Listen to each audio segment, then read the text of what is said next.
Gorgeous night outside Safeco Field. The Mariners right now 3-3 on the homestand. It finishes up with this 3-game series against Kansas City. The Royals winning last night. Tonight, the middle game of this 3-game set with the defending American League champion and first place Kansas City Royals. The Royals 40-27. The Mariners right now 32-39 on the season. And Mike, how about a look at the starting lineup for Ned Yost's Kansas City Royals tonight?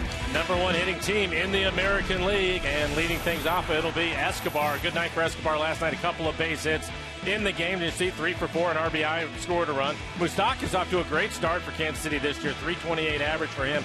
Kane had last night off, back in the lineup today. He will hit third. Hosmer, Morales, and Gordon hitting in the middle of the lineup. Perez, Rios, and Infante rounding out the 9 for Kansas City. For Montgomery on there, this will be his 5th start.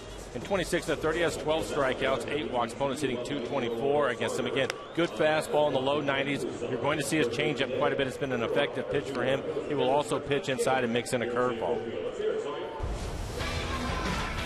And our American Family Insurance defensive setup for the Mariners. Dustin Ackley getting the start in left field. Jackson in center. Seth Smith moves over to right.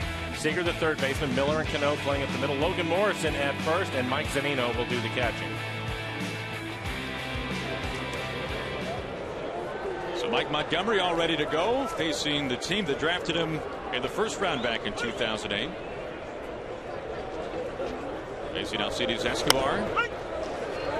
And Mike, you were referencing the success that Escobar had last night. He was able to make contact on 2 pitches that were premium pitches from Felix Hernandez, but somehow he was able to make them both into base hits. Well, and that's what the Royals will do. They like to swing at pitches in the strike zone, but even with 2 strikes, they'll expand a little bit. And although he didn't hit either ball hard, he ends up picking 2 base hits. He dumps one down the right field line, and then the base hit back up the middle to drive in a run. And that seemed to be the formula for Kansas City last night, and that's the way they've gone about their business this year. To take a look at Montgomery in his last outing against the Giants, pitched well, 7 1/3, 4 earned runs, a couple of miscues behind him hurt him. And more of the same for what we saw last night through the left side. And that was the story for the Royals against Felix a night ago. They just found the holes in the infield, and that's what Escobar does to begin things here tonight. And this will be on a fastball down middle of the plate.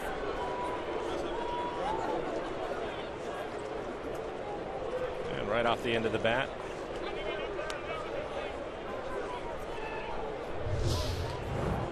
And for those of you playing along with us tonight on Twitter, first pitch time 7:10 and a beautiful 78 degrees here from Seattle.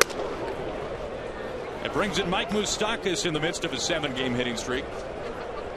And Mike was referencing how much of a hot start it has been for Moustakas this year. And Moustakas barely hit 200 last year. You can see his numbers this season hitting nearly 100 points higher. And he hits this on the screws to right field. Escobar can move quickly. He's already to second, making the turn. And blink your eyes, the Royals have runners on the corners.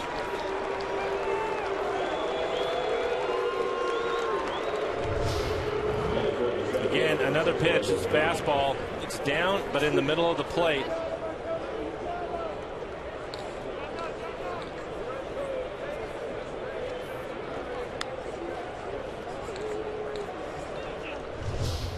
And we talked about Moustakas in the .328 average. Here's the difference for him. Last year he tried to pull the ball a lot, but you can see his hits in direction, actually hitting the ball the other way a little bit more. But still, that's a pretty nice spray chart for a hitter. And that's the reason why he's hitting .328. Average actually going up after that base hit. That brings in Lorenzo Cain. And it comes in and grabs a big piece of him. A curveball there for Montgomery, and Cain had no chance to get out of the way. And suddenly the bases are loaded. A couple of singles and a hit by pitch. It's a 75-mile-an-hour curveball. And Mike Zunino out to the mound quickly. And to settle down Montgomery. As you mentioned, Aaron, Montgomery, a first-round pick with Kansas City in 2008. And you wonder sometimes, especially if you're a young pitcher, this is only his 5th major league start, if that added incentive a little amped up, trying to overthrow a little bit. Now, he was taken in the first round the same year the Royals drafted Eric Hosmer, number 3 overall, and here is Eric Hosmer. One of the things that Kansas City does well is hit with runners in scoring position, hitting .289 as a team with runners in scoring position. It never worked out for Montgomery in the big leagues for Kansas City. Of course, made his big league debut this year with the Mariners. Spent parts of 5 seasons in the minors with the Royals and was a very highly touted prospect. Big hack there. Quickly 0-2. Escobar leading things off with a single. He's at third. Mike Moustakas now in at second after Lorenzo Cain was hit by the first pitch that he saw from Montgomery.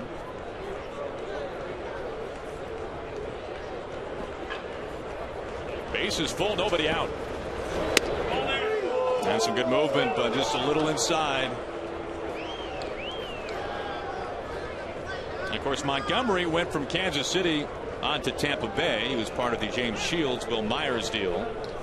And then the Mariners getting Montgomery with just hours to go, it seemed like, in spring training for Erasmo Ramirez from the Rays. And Hosmer, a strikeout. That's a big-time punch-out for Mike Montgomery. Really needed it. And now a double play ball gets him out of the first inning. This looks like it's just a good fastball down in the zone. 91 miles an hour gets Hosmer to chase it. It's one of the things that we've seen from Montgomery. At times he can lose the strike zone a little bit, but he's had a real knack for making pitches when he's in trouble. And that's the reason why he comes into the game with his ERA at 2.73. Now Cano and Zunino out to the mound to have a quick word. And he faces Kendrys Morales.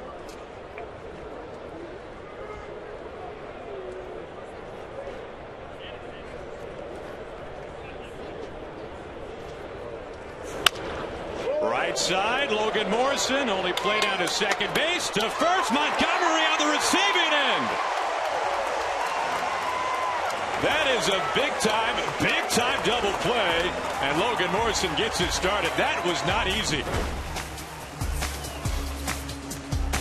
Miller, a strong throw. Montgomery, heel on the pillow. Both of them. They go to the bottom of the first.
What a double play turn by Logan Morrison. Mike, we've talked about Lomo at first base, and he proves how good he is right here.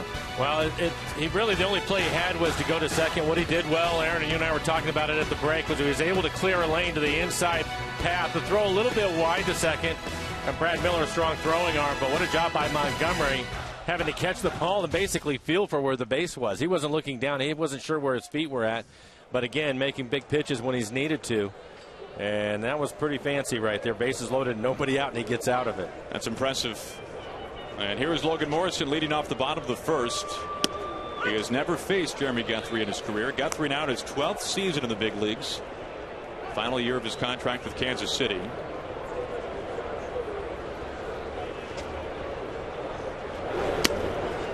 Guthrie, in some ways, a local product, 36 years old, was born in Roseburg, Oregon, went to high school at Ashland High in Ashland, Oregon, just down I-5, about 2 hours south of Eugene.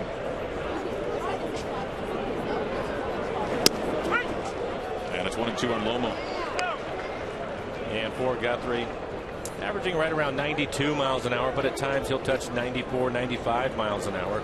Best off-speed pitches is changeup, but he'll also mix in a curveball and a slider.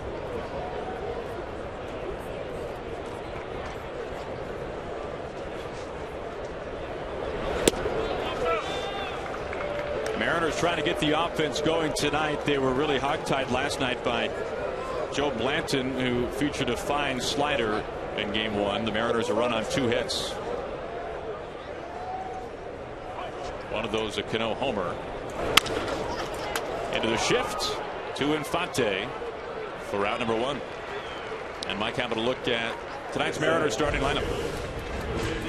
And the lineup brought to you by Chevron. Leading off be Logan Morrison. Austin Jackson hit second. Then it's Cano, as Aaron mentioned, with a home run in last night's ball game. Cruz, the DH tonight, batting cleanup. Seager, Smith, Dustin Ackley, his career against Guthrie, 6 for 10 with 3 doubles and a couple of home runs in the lineup. Batting 7th tonight, Miller and Zunino round out the 9 for the Mariners.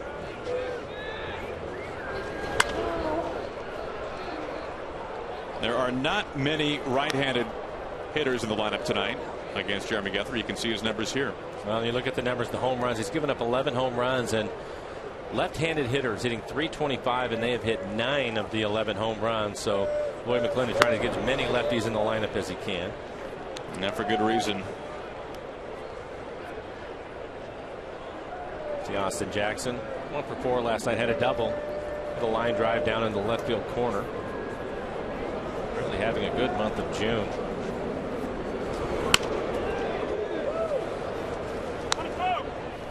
Guthrie enters this game tonight with the 5th highest earned run average in baseball at .555. You can see his pitch selection there. In fact, Kyle Loesch of the Brewers, the highest ERA in the major leagues right now at .630. Guthrie at .555.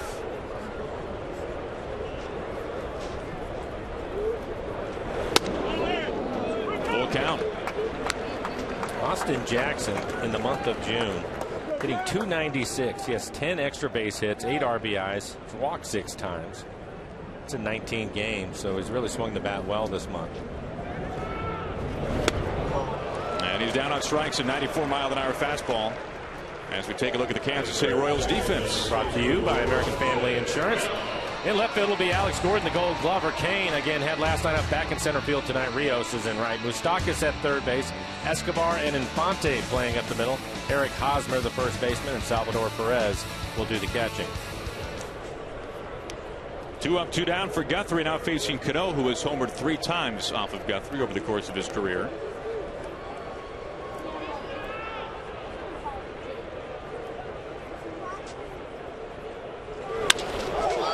Opposite away, and it will drop in for a base hit, which is not easy to do against this Royals outfield. Gordon, the Gold Glover, couldn't get there. A 2-out base hit for Cano. Cano being aggressive tonight, swinging at the first pitch. He gets a fastball. It's right off the outside corner, actually running away from him. That's a 2-seamer. And he goes the other way. You take a look at Alex Gordon, mentioned his Gold Glove. You can see him turn his glove over, trying to smother the ball once he realized he wasn't going to be able to make the catch. Good play to hold Cano to a single. Nelson Cruz DHing tonight.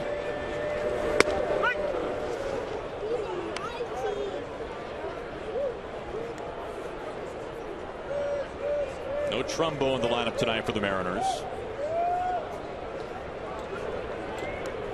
Cruz, one of 3 right-handed hitters in the lineup this evening. And it's 0-2 quickly. Guthrie making his 14th career start against the Mariners. An ERA approaching 5.5 against Seattle. Lifetime. He faced the Mariners last May and was really knocked around. He did not survive the 5th inning. 7 runs on 8 hits.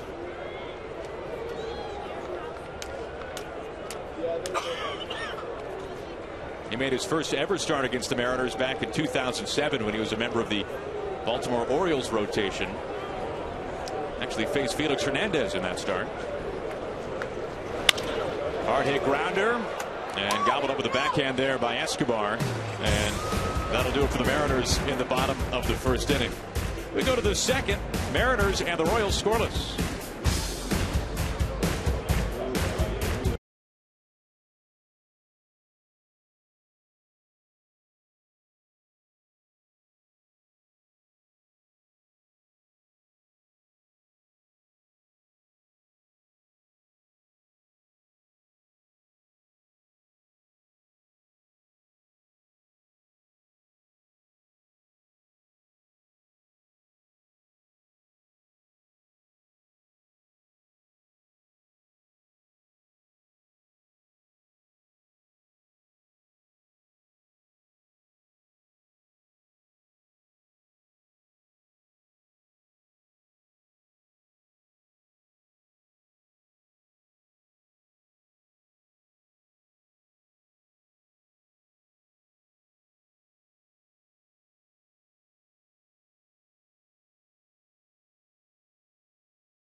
Series, Mariners and the first place Kansas City Royals.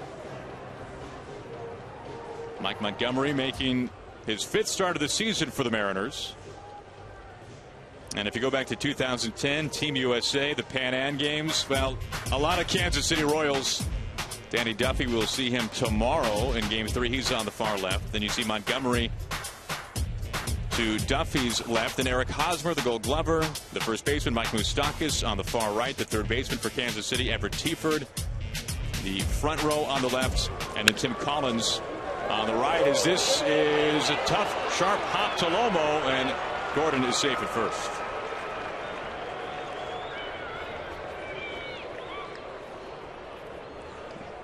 That barreled in on Lomo quickly. See the spin on the ball, spinning sideways, and when it hits the dirt, really jumps up on him a little bit, hits in the heel of his glove. Then he loses it, wasn't able to find it right away. I think if he would have known that it was right behind him, still would have had a play, but by the time he realized where it was at, too late, did the right thing, decided not to throw the ball. Goes down as an error. Lomo brings in Salvador Perez. By the way, also on that Pan Am team, we showed you all the Royals. Todd Frazier, who should be an all-star this year for Cincinnati, Mike Trout, and Chris Archer.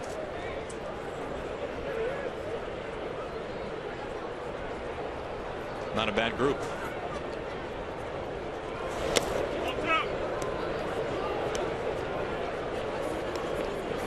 Two and nothing to Perez. Speaking of all-star teams or select teams, Salvador Perez from Venezuela, as is Jesus Sucre, Mariners backup catcher. Those two spent some time together on essentially the Venezuelan Little League team, national team, through the left side. And the hits keep coming for the Royals. Most of them on the ground, but they're finding the right holes. And Mike Zunino out to the mound right away. So a good count for Perez. They're an aggressive hitting club. This one actually jams him a little bit, gets in on the label. He'll still pick up a base hit. And so for Montgomery, started the first inning with a couple of hits and then hit a batter. Had the bases loaded with nobody out and was able to get out of it, and in trouble here again in the second. Now, we've mentioned that the Royals, the best hitting team in baseball, and in fact, with their 10 hits last night, their average as a team went up just a tick. They're now at 275. Rios takes ball one. Recently, the Royals have been on an absolute offensive tear. Double-digit hits in 7 of their last 8 games, and in that span, averaging over 5 runs per contest, making Ned Yost very happy.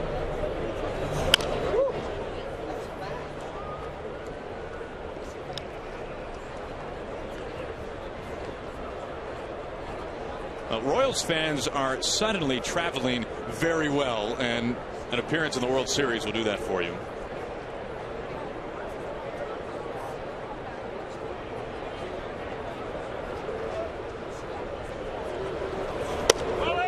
When the Royals played in interleague earlier this year at Wrigley Field, there was a moment where a Royals hitter hit a home run at Wrigley, and Wrigley Field erupted for the Royals. The left field bleachers were consumed by almost nothing but royal blue. And when you can take over Wrigley Field, that's saying something.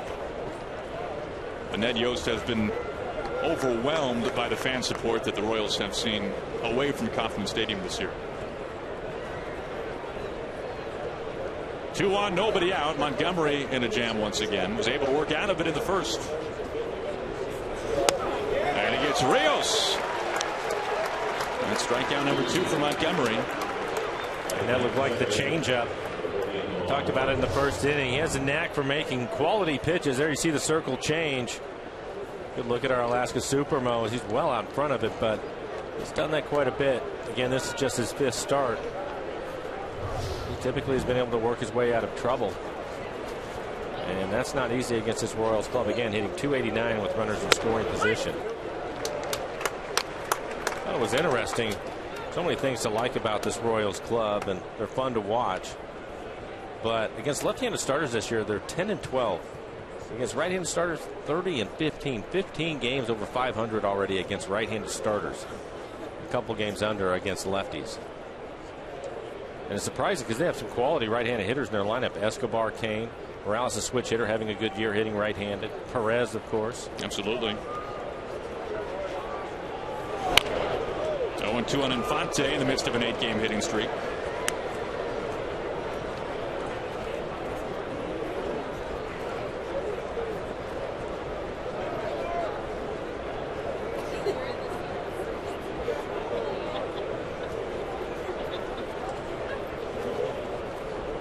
One out, 2 on. And another strikeout. Montgomery with a breaking ball again. Looked like the changeup once more. Back-to-back punch-outs. We'll take a look at our CenturyLink What's Next as Roenis Elias gets the ball for the Mariners. Be opposed by Danny Duffy, who will be activated from the disabled list. Duffy has been on the shelf for some time. Duffy, one of the many prospects we've talked about over the years for Kansas City, now up in the big leagues. As you can see, Elias, Duffy there. See Vargas to the left there of Duffy. Vargas is on the disabled list right now. Of course, a former Mariner.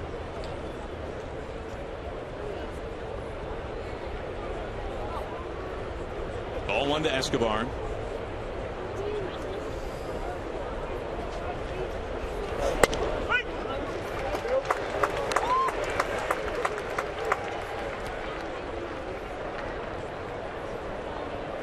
Another absolutely gorgeous night here at Safeco Field. We have been spoiled with good weather on this homestand, especially over Father's Day weekend. Big heck of a miss. He has had good action on his changeup tonight, and this last changeup, it really wasn't one of his better ones. You can see it up in the zone. Typically, when you throw a changeup about belt high or better, the hitters will see it a little bit better in their timing. They'll be able to get to it, but you can see the action on his changeup. Some swings and misses. They're well out in front of his changeup tonight. The 1-2, and he gets him again. So after the first 2-man reach, Montgomery strikes out the side, and he strands 2 base runners once more. We go to the bottom of the second.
Go Insurance and the Mariners invite you to do more with the Grand Slam Family Package. Get 4 tickets, hot dogs, and Pepsi soft drinks for one low price. Tomorrow's game, 7:10 against the Kansas City Royals. Visit Mariners.com to pick up Family Package ticket tonight.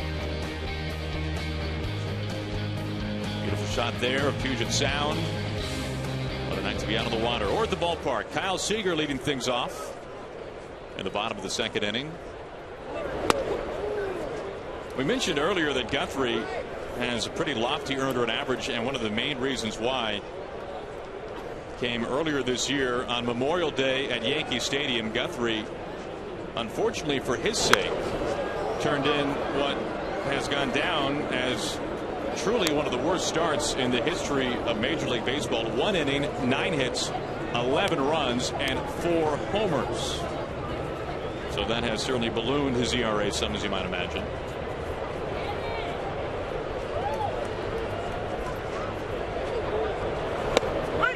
One and 2 on Seager. That many runs, 11, in an inning or fewer as a starter, had only happened 2 previous times in the history of the game. Jason Jennings of the Astros in 2007, 11 runs in 2/3 of an inning, and Luke Hudson of the Royals did it the year before in 1/3 of an inning. But only one of his runs was unearned, so 10 runs. Not all of them earned. 2 and 2 on Seager. Seager 3 for 10 lifetime against Guthrie with a homer. Flicks this to the gap in right center. Kane can't get there. Seager aboard and lead things off in the bottom of the 2nd inning.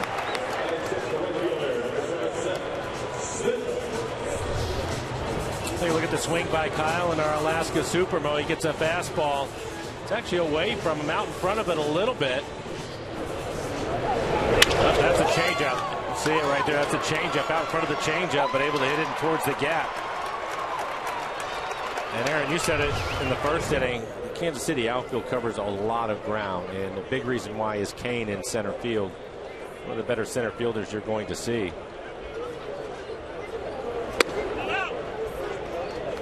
The catches that the Royals made in the playoffs last year that all of America had a chance to watch were just one was better than the next, They were amazing.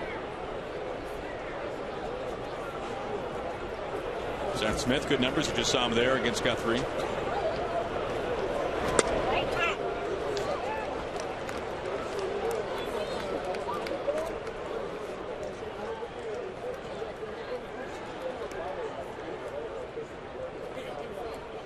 Guthrie has been pitching well this month. 4 starts, an ERA just north of 3. And he's had good command, 4 walks, 14 punch-outs.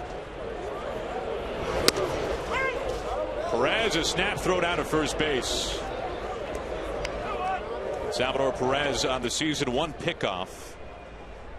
He's a live arm. We were talking about the Little League team that Jesus Sucre was on in Venezuela with Salvador Perez. If you can believe it, Perez was a 3rd baseman at that time. And Sucre said he was still enormous. He was just at 3rd base and has since become a Gold Glove winning catcher. Check swing off the bat.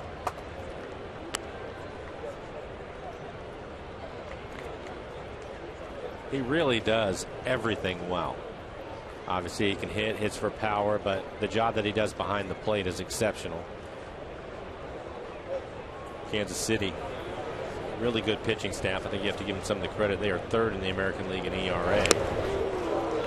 And Smith, the strikeout. Just grazes it. Second punch out for Guthrie tonight. 1 out, 1 on. And this is on an off-speed pitch. Take a look at our Alaska Supermo and the swing by Seth Smith. That pitch 79 miles an hour. Seth out in front of it.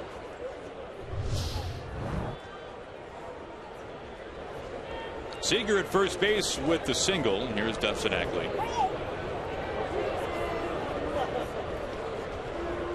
Dustin hasn't been getting a lot of playing time lately, but every now and then you run into some matchups that you're going to like. And for Dustin against Guthrie, you can see he's 6 for 10, 3 doubles and 2 home runs for his 6 hits. Tremendous numbers. Guthrie this season has been one of the most gracious pitchers to left-handed hitters like Ackley. An OPS of nearly 965. That's what lefties are hitting off of Guthrie. Taking into account their ability to get on base and hit for power. Bud Norris of the Orioles, who's been dinged up a little bit this year, has the highest OPS against left-handed hitters of 992. Guthrie at 964. So lefties have certainly had their way at times against Guthrie this season. And Ackley well ahead in the count. You can see the splits.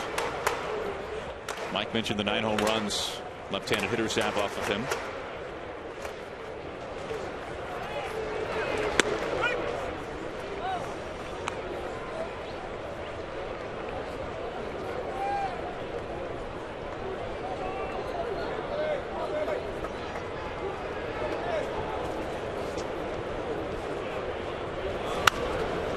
Full count. Miller on deck, batting 8th tonight.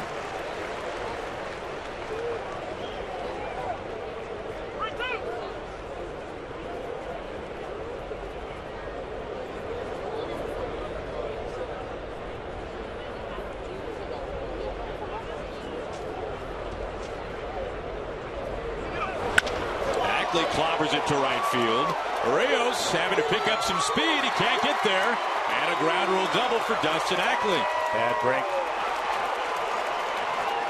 Kyle Seager, good read. He was going to score easily if the ball stays in the ballpark, but unfortunately it hits the warning track and bounces over the fence, so Kyle will have to go back to third. Dustin Ackley in the lineup. We showed you the numbers, and now he is 7 for 11 with 4 doubles and 2 home runs as he gets after this high fastball, 93 miles an hour. Finds a gap in right center field. So instead of 1-0 Mariners, it's 2 in scoring position for the Mariners. 1 out for Brad Miller. Goes after the first pitch. Soft pop up. Moustakas.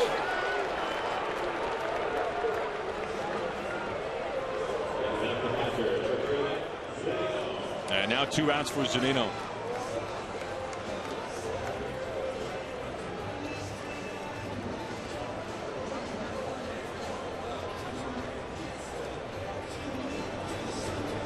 Perez out for a quick visit. Well, there's a big difference between second and third and 1 out and second and third and 2 outs. No, you're right. And especially with the Mariners and in this month, really over the course of the year, they're hitting just .210 as a team with runners in scoring position. So, and especially when you have the middle of the infield playing back, they're willing to give you a run on a ground ball anywhere in the middle of the diamond, pick up a run. Fortunately, that fastball ended up jamming Brad, and he popped it up.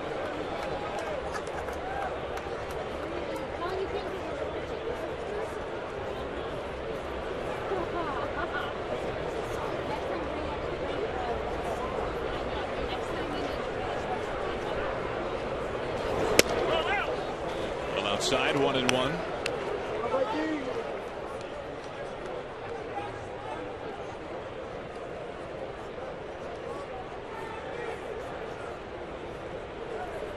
Early chance tonight for the Mariners.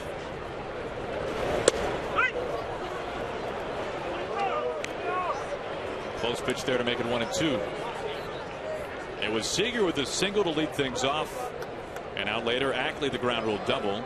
Second and third base. And 2 strikes against Zunino.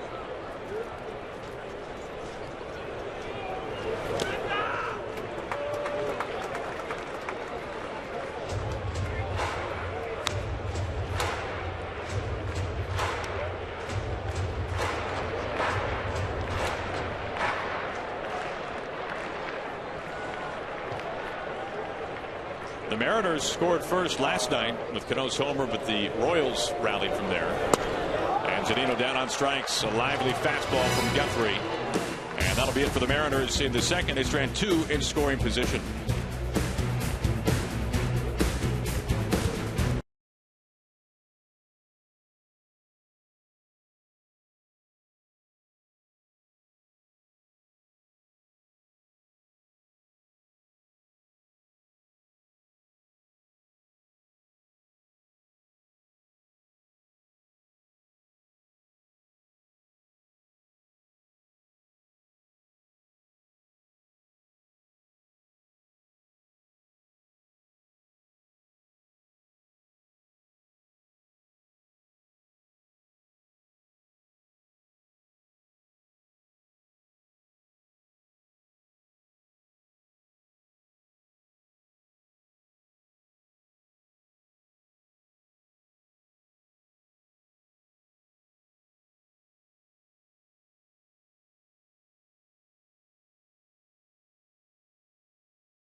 Columbia Bank difference of the game. And Mike, it has been a Houdini act through the first 2 innings for Mike Montgomery. Really, both starting pitchers. Guthrie just getting out of a jam, but for Montgomery, the first 2 innings starting off with base hits and runners in scoring position with nobody out, but he was able to make big-time pitches. We've talked about it with Montgomery. He's had a knack for that.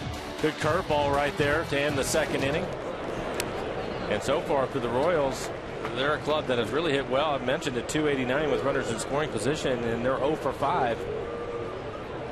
I guess the issue is that they're 0 for 5 and we're just going into the 3rd, but he's been able to get out of the first 2 innings. 1-1 now. 0-2 to Moustakas.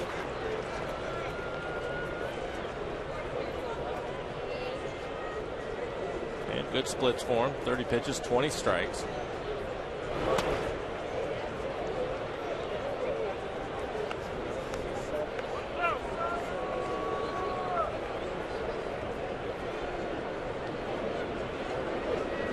A lot of success recently for Moustakas. Still 1-2.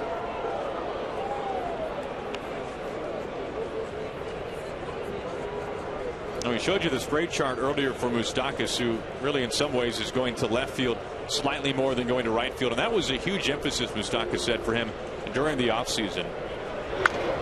And it gets back to the huge variety of shifts in the game. And Moustakas last year had really a pretty abysmal season. At one point was sent down to AAA Omaha for a couple of weeks and then was able to come back and really hit pretty well for the most part after that stint, at least compared to what he was doing before he was optioned down to AAA.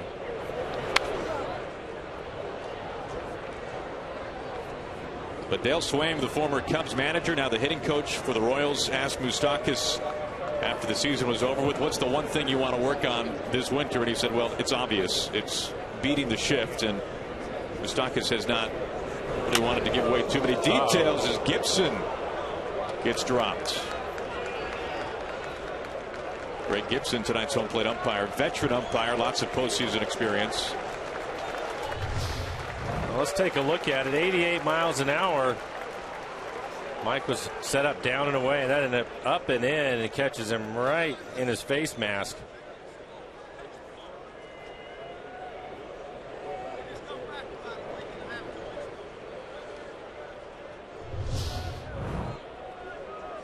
And now Rick Griffin out to check in. Remember, last night we saw Jim Joyce have to pay a visit to the Mariners dugout and Rob Nodine, and we found out today that Joyce tore a calf muscle and is going to be out for at least a month, and he umpired the rest of the game, the final, whatever that might have been, Mike, 4 innings, right, with a torn calf, which probably wasn't a good idea. I appreciate him wanting to stay in the game, the veteran that he is, but now, as you mentioned, he's going to miss 3 weeks, 4 weeks of time.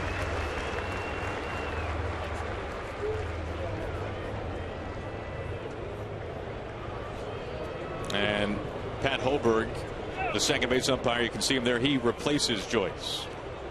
So hopefully all things recovering quickly for Jim Joyce as Moustakas flips to center field. Routine play there for Austin Jackson, out number 1. I'll bring your little leaguers to see the big leaguers at Safeco Field. And while you're here, make sure to stop by the Seattle Children's Playfield located in center field. There's fun to be had for the whole family when you join us at the ballpark for Mariners baseball. Always a fun time. 1 out, nobody on for Lorenzo Cain.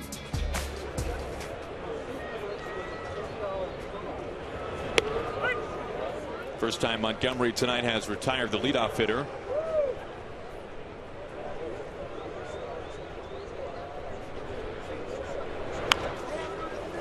Softly back to Montgomery. Out number 2.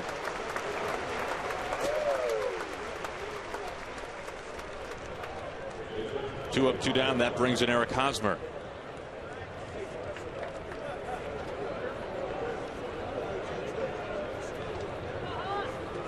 Hosmer this year hitting much better in Kansas City than he is on the road for whatever reason.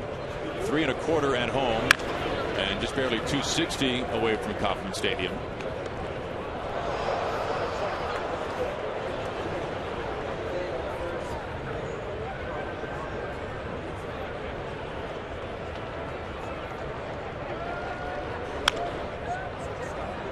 behind 0-2.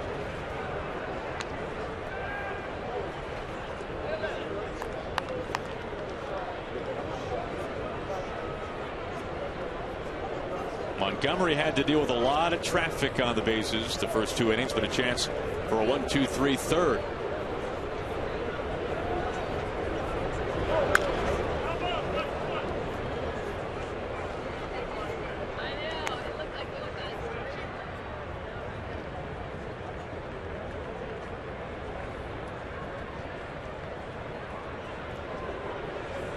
Once again, the 0-2. Swing and a miss for strike 3.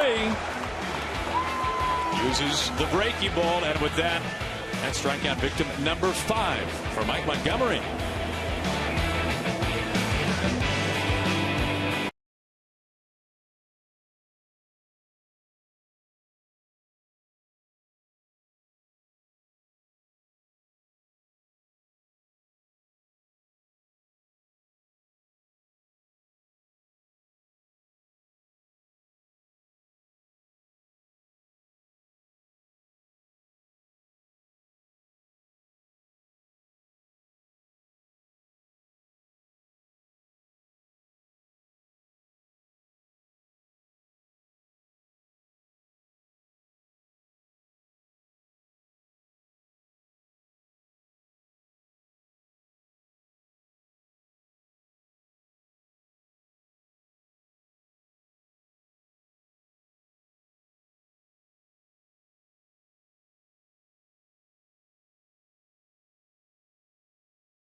On Root Sports is brought to you by Honda. Get a dream deal on your favorite Honda now at your Honda dealer.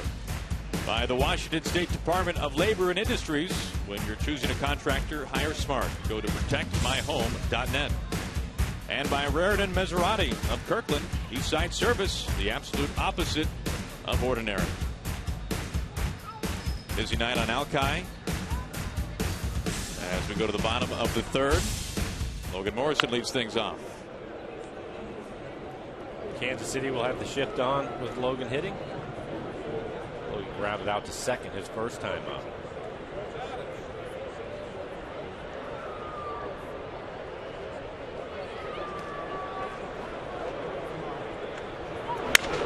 Shatters his bat and hits a deep flare right there to Alex Rios for round number 1. And there's what's left. I'll stick around after the game for Mariners postgame presented by Delta Airlines.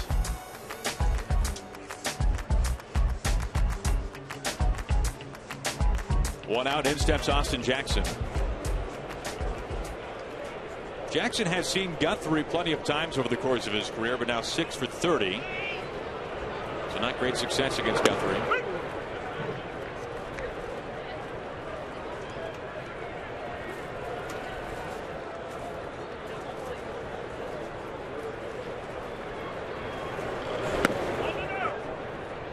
Ball 1.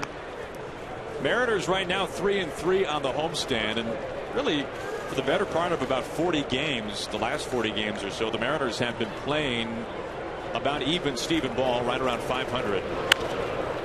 And Lloyd was talking about this today from inside of his office, and even he remarked that, my goodness, it feels like the Mariners have been walloped over the last 20, 30, 40 games, and yet you look at the wins and losses and it's been pretty even.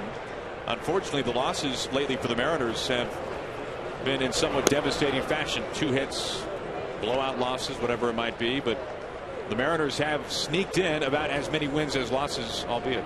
I think that series in Houston is the one that makes it feel worse than it actually has been. And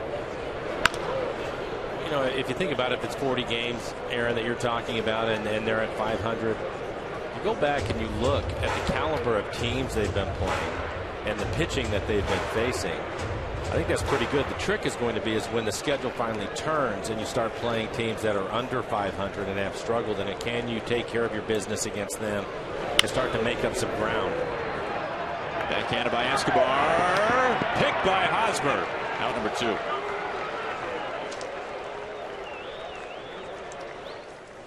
Now time for our Seattle City Light power play. And last night, early on, Robinson Cano. This was his 3rd home run of the season. Things look pretty good for the Mariners at that point. First inning home run for Cano gets the Mariners a lead. Unfortunately, that would be it. But Cano already a base hit in this one, had a line drive base hit into right field. His first time up.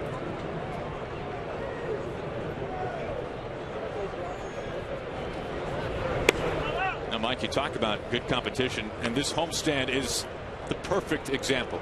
And this is a no-joke homestand. Defending World Series champion Giants, who right now are not maybe at World Series form, especially without Hunter Pence. Watch out. But you did have to face Madison Bumgarner in one of those games, and Bolton Song pitched well in the other. And then the first place Astros, and now the Royals. So a couple of 40-win teams. Tight to the line. Hosmer is there. Calls off Guthrie. And the side retired in order. That wraps up 3 innings. We're up to the 4th. No score.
Visiting, and now I told you earlier, Mike Montgomery, the former first-round draft pick, 36th overall by Kansas City. 5 years in the minor leagues with the Royals, and then coming over in the James Shields, Will Myers deal in the winter of 2012, and then a short time overall, a couple of years with Tampa Bay, and the Mariners acquiring Montgomery at the end of spring training this year for Erasmo Ramirez. You see his numbers, been able to pitch out of some trouble. At first and third, actually a bases loaded situation in the first. Was able to get out of that with a strikeout and a double play. And then back-to-back base hits in the second. Turned right around to strike out 3 batters to get out of the second inning. You know, we refer to that trade between the Royals and the Rays as either the James Shields deal or the Will Myers deal. And after what we saw last night and really what we've seen last year too, it could also be referred to as the Wade Davis deal, because Davis is maybe the biggest shining star. Of course, Shields fantastic now with the Padres. Myers banged up on the disabled list. So you like the Odorizzi Davis deal? That's right, exactly. And Odorizzi's fantastic. We saw him with Tampa Bay, and of course, wouldn't you know it, after the trades going down. Both Shields and Myers now on the same team in San Diego. 1-2 to Morales beginning the top of the fourth.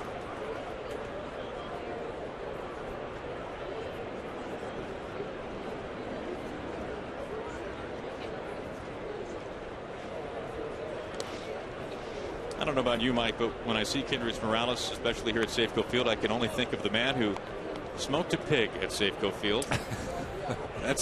You heard that right. It happened. It was a day game. He had the smoker, had the pig, and he was DHing, and in between at bats, he tended to the fire. I can't ever get past being at the ballpark when he hit the home run and ended up breaking his leg. Were you there? Were you working then? Yeah, it was not pretty, and I think about that all the time and how far that set him back. He was an MVP candidate at the time.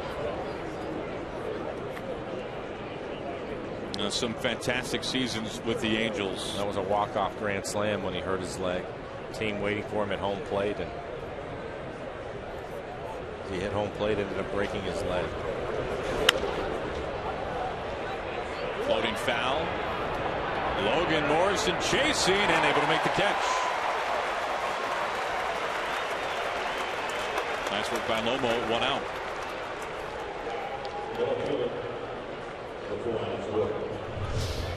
I was watching Logan practice some of this yesterday, hitting pop-ups. He's done a pretty good job this year handling them. He's athletic first baseman, covers a lot of ground. Overran this one a little bit, but was able to make the adjustment. 1 out for Alex Gordon.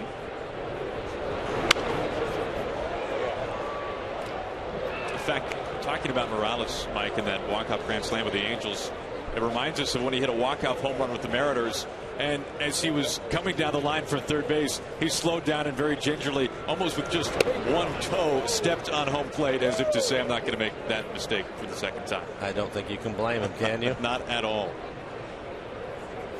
Look at his teammates, too, who were there. They all moved out of the way. Ball and 2 strikes on Gordon. Reached on an error his last time up.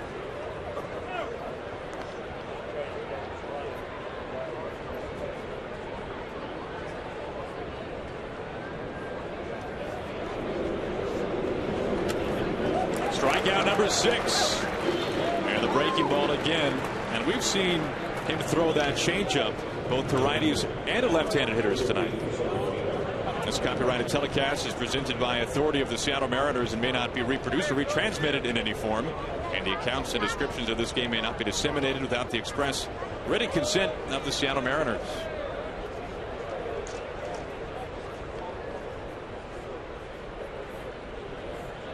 Two outs for Perez. Well, in his last start, Montgomery had 1 strikeout, and he's racked up 6 so far. And we play the 4th.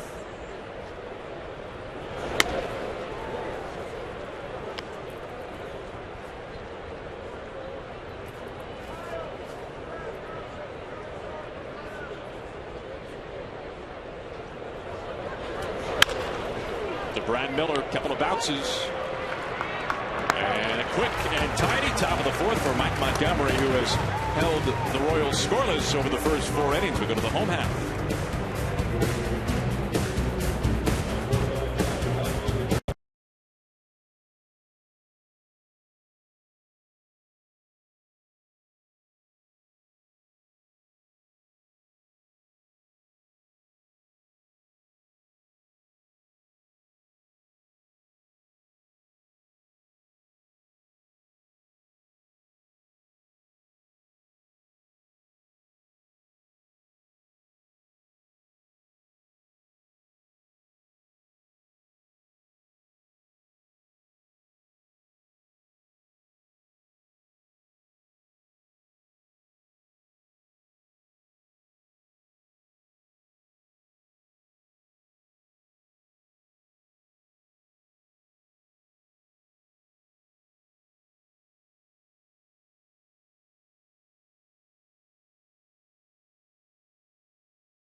That jersey looks warm. Let's put it that way. That does not look like a lightweight mesh like we might see today. Nelson Cruz leading off the Mariners' fourth. No runs, 3 hits on both sides tonight.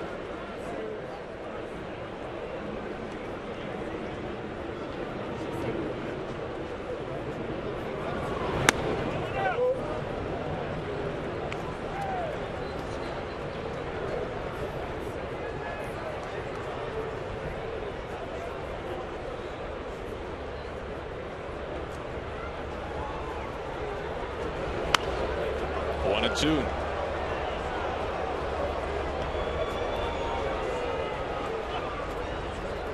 Good to have Cruz back in the lineup tonight after having to leave last night. Was not sure at the time exactly what the issue was. Then we found out that it was a hamstring injury, which stemmed from a pelvis injury in one minor way or another. Count still 1-2. And Lloyd saying today that Cruz will DH for some time, as he put it. And we will find out how long some time is in the coming days.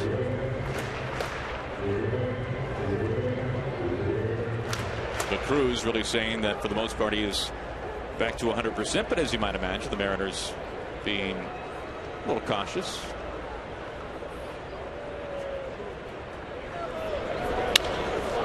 Lifted, left field, Gordon, Kane, and Lorenzo Kane tracks it down. Number one. Now join us for Nelson Cruz bobblehead night Saturday, July 11th, when the Boomstick makes his Mariners bobblehead debut. It's free to the first 20,000 fans, so get ready to enjoy the Boom in bobblehead form by picking up your tickets at Mariners.com. One out, nobody on now for Kyle Seager. A single his last time up.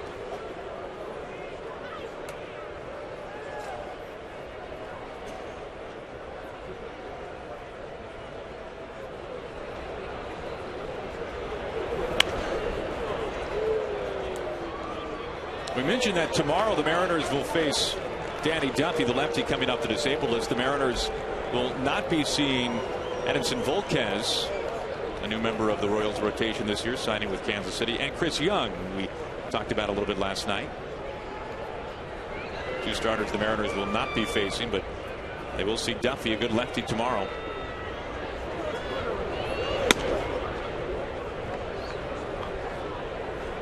Take a look at our CenturyLink What's Next. We'll hit the airwaves at 6:30 tomorrow night. Danny Duffy, first time pitching in a while. Activated from the DL, and of course Elias.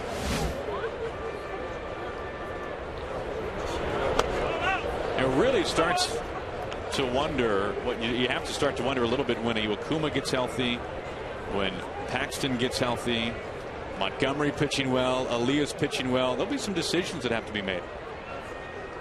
It won't be easy ones. If those guys get healthy and everybody else stays healthy, right. Which I think it'll be a difficult decision, but it's a problem I think Lloyd would like to have. There's Iwakuma.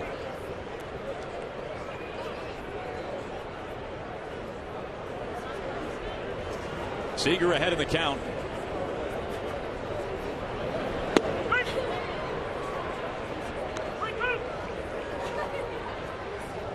Chris Young last year showing up in spring training at the very end of spring training and basically turning out to be a savior in some ways for the Mariners. And Montgomery, a little bit of a similar situation.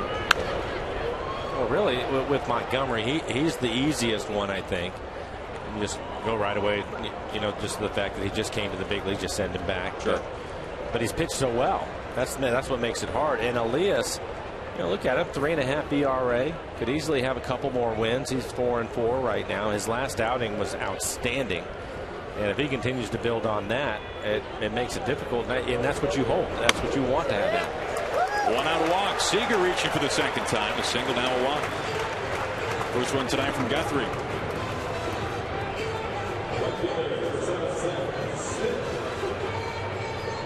One out, one on for Seth Smith. A strikeout victim in the second.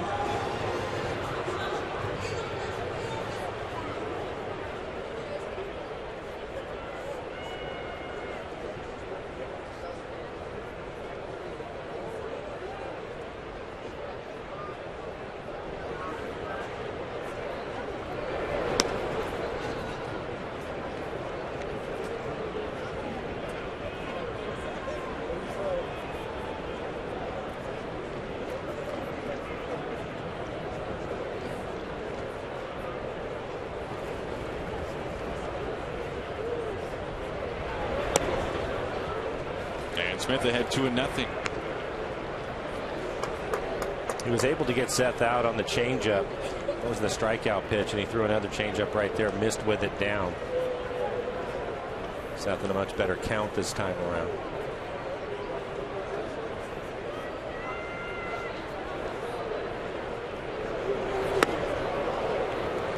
That time at 92, but we've seen that fastball tonight from Guthrie get up to 96. Yeah, the 96-mile-an-hour fastball that he threw to Mike Zunino to strike him out is the best fastball we've seen from him. But he's consistently, again, 92.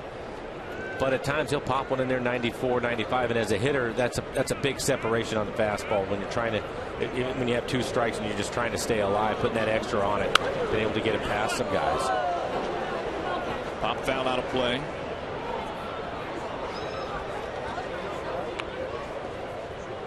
And now he's been able to get back in the count. Good fastball, and he comes back with the changeup. Well, that's part of what we heard from him, that he's going to be 92-ish for the most part, but at times he will hit 95, 96, and that's what he's done tonight. He's picked his spots, his moments, typically when the hitter has 2 strikes and he pops that fastball in there, the good one. Hammered to right field, base hit, Seth Smith. Seager makes a turn at second, and he coasts into third base. Mariners have runners on the corners with 1 out. That time it looked as if he went with the slider. Tried to get it down under his hands, but he leaves it up in the zone, and Seth able to get on top of it. See how high he had to get the barrel of the bat. Well above his belt. Pretty good hitting. That's not an easy thing to do with 2 strikes. It was right on the inside corner. Good hitting. Now Smith now 5 for 8 lifetime against Guthrie. Runners on the corners for Ackley. Ackley a ground rule double back in the 2nd inning. And unfortunately that cost the Mariners a run. Seager had to hold up at third base. He would have scored from first otherwise.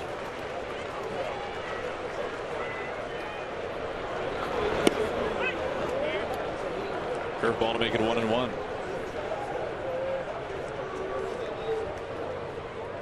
The Mariners had runners at second and third in the 2nd inning. Both were stranded.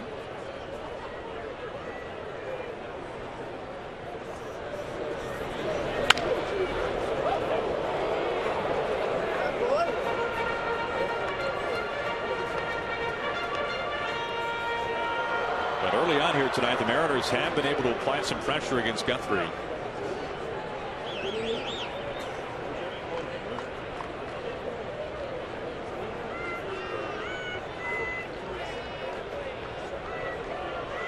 The 1-2 to Ackley. Wisely lays off. Mid-90s fastball, 2-2.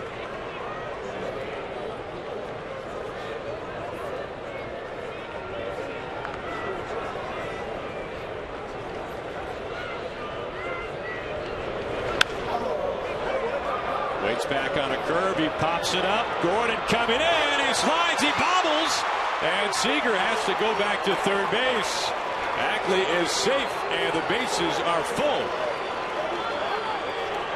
We've seen a couple of tough plays for Gordon. And left field, this is a base hit for Ackley. We'll take a look at it. Trying to make the sliding catch. Actually had it in his glove. And for Kyle, really in no man's land. It's so shallow, he had no chance to tag up on it. So he went about, a third of the way down the line. Looked like Gordon was going to make the catch. Took a step back towards third, and by the time he decided that he was going to go home, it was too late. You can see him right there take that step back, and then he decided he wasn't going to go. And they've got Guthrie pinned in a corner now. Bases full, 1 out for Miller.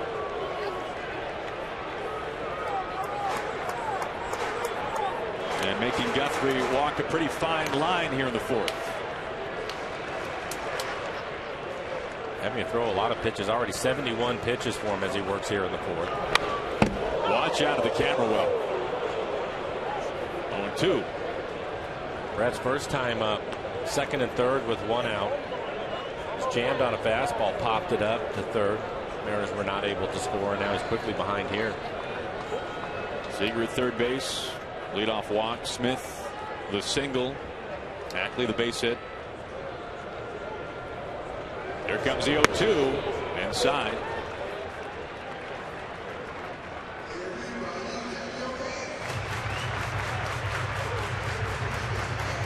Ned Yost now the all-time winningest manager in Royals history, winning the pennant last year. Base is full, 1 out. That was close. You can see it on the EQT tracer. It's a curveball and it catches the top of the strike zone. It's rare, even though on the tracer it's a strike, that an umpire will call it a strike.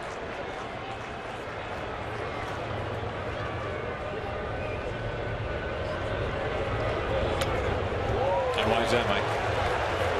I think because the same reason why you saw Brad give up on it early. I think they give up on it a little. They see that it's so high, and then when it breaks late at the top of the zone, you still see the catcher. So it looks like it's really far out of the strike zone, when in fact it's not. It's the same reason why when you see one that's down and it's probably below the strike zone, they'll end up calling that pitch a strike, more on the curveball. And for Guthrie, especially if you have a good 12-6 curveball, the pitch that's down out of the zone, you'll probably get that call more often than you want it with the one at the top. For a while, a lot of guys abandoned the curveball altogether because they felt that if they made a quality curveball and it was at the bottom of the strike zone, they weren't getting calls. And then all of a sudden they started to call it again, but you're still not going to get the call if it's at the top of the strike zone on a curveball. It's very rare.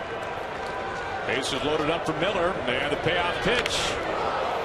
Brad stays alive.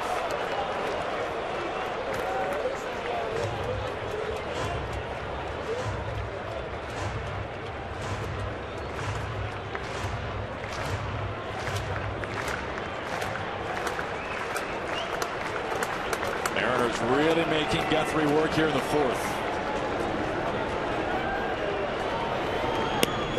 And the Mariners have taken the lead on a Brad Miller bases loaded walk. Second walk this inning for Guthrie. The first was Kyle Seager, who now finds the dugout.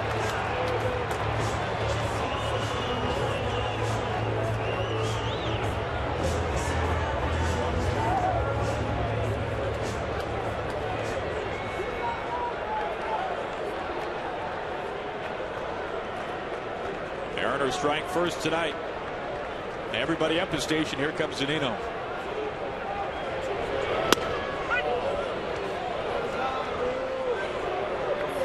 Mike didn't like the call. Fastball at 94. That went at the top of the strike zone.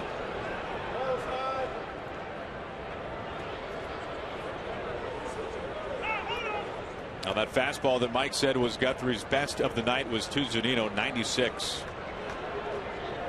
And into the second.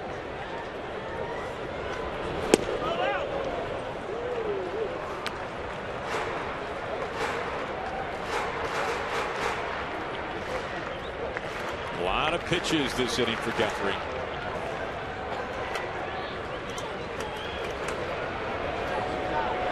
Zunino makes contact into left field for a base hit. Seth Smith scores. Ackley has to hold at third. RBI single for Mike Zunino. The Mariners now lead it 2-0.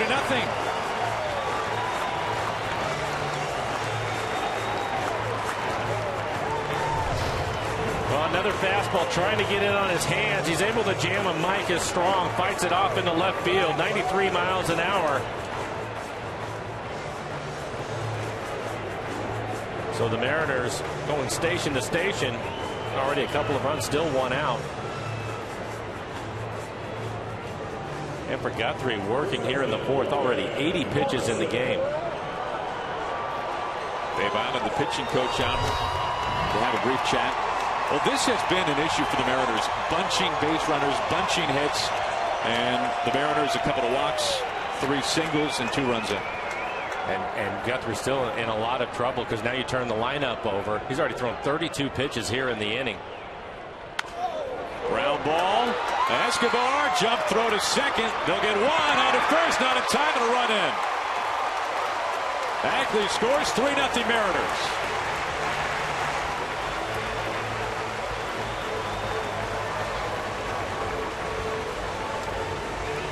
Well, Logan will pick up an RBI.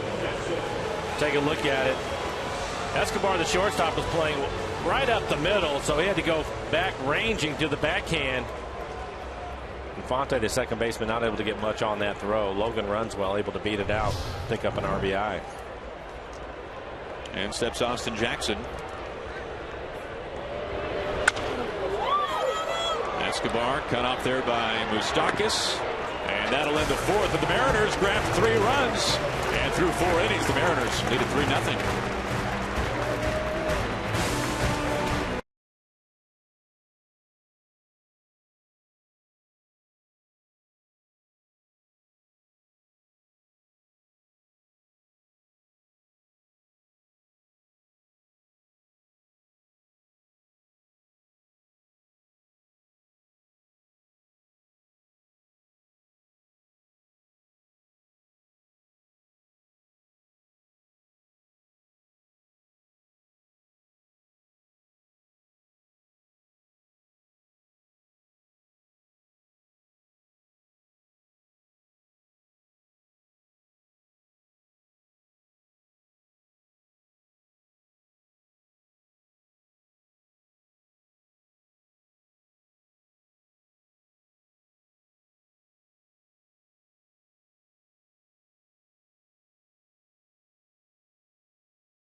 Mariners baseball on Root Sports is brought to you by Money Tree, proud to make a donation to Mariners Care for every Mariners win.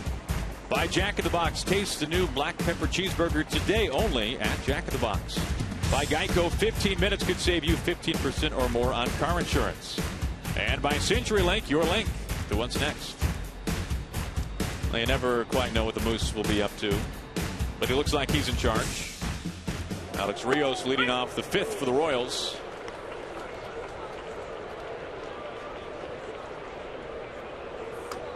8-9-1 due up for Kansas City. Slicing high, foul ground. Lomo chasing it. Lomo is there for the catch. This is becoming routine for Logan Morrison. And again, he has to cover a lot of ground. Similar to the catch that he made earlier in the ball game.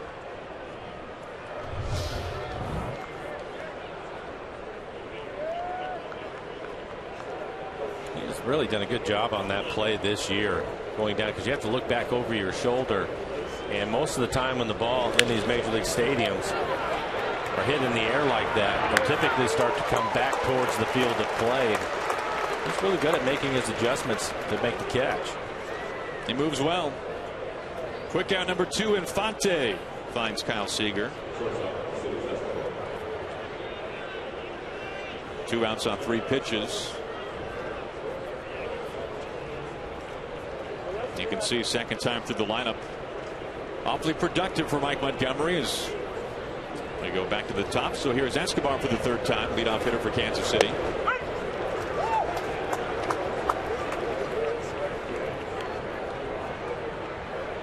We talked about it at the beginning of the game. It's about throwing strikes to the Royals, but making sure that they're quality strikes, and he has been able to do that. 18 batters faced, 13 first pitch strikes, 61 pitches, and he's thrown 44 strikes to 17 balls. So he's really done an excellent job. He's had a really good changeup tonight. Has used his curveball effectively. For the most part, he's been getting ahead with his fastball and then putting him away with his off-speed pitches. It was the curveball which he got Escobar with for a strikeout to end the second. Montgomery still ahead 1-2.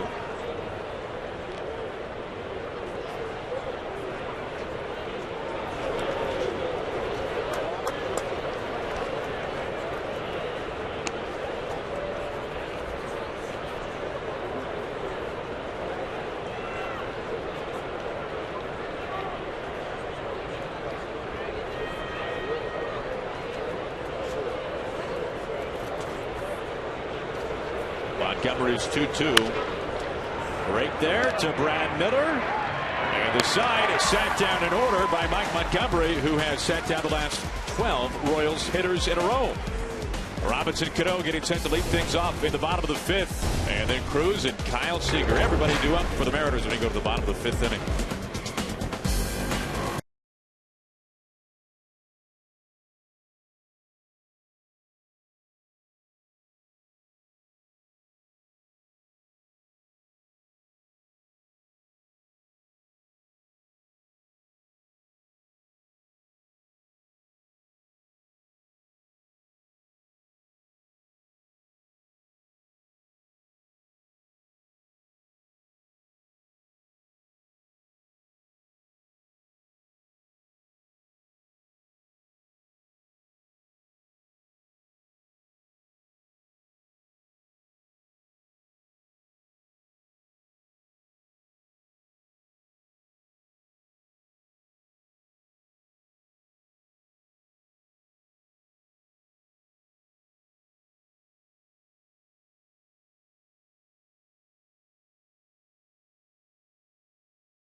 Well, time now to take a look at our Geico this date in Big League history. And we look at a couple of different dates. First back in 1993. Jay Buhner becoming the first ever Mariner to hit for the cycle. And then Felix, a grand slam. Not a bad one. Johan Santana. Mariners have had 4 cycles in their history. I saw both of those. And I believe Felix's home run, the home run he hit up with Santana as Cano, he is starting to heat up. He hit the ball hard again. Had a base hit his first time up. He's going to test Rios. Has a strong throwing arm, but he'll beat it. So for Cano, 2 for 3. His 19th double. Again, he's barreled it up a couple of times. We've talked about the home run that he hit last night. 2 base hits tonight.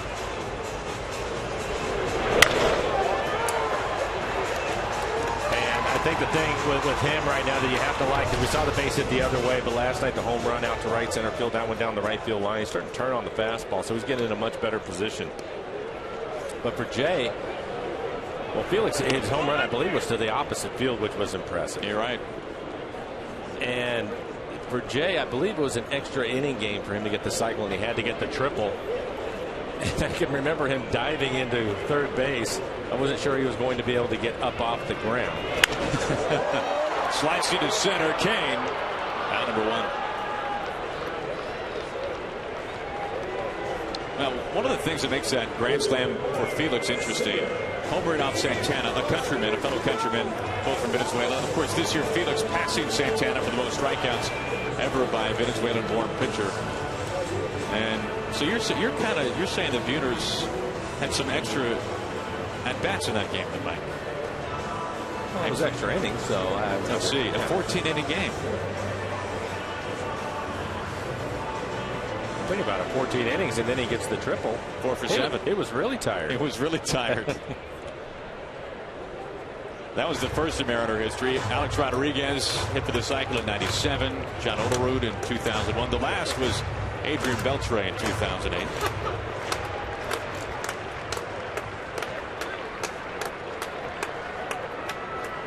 One out, one on for Seager.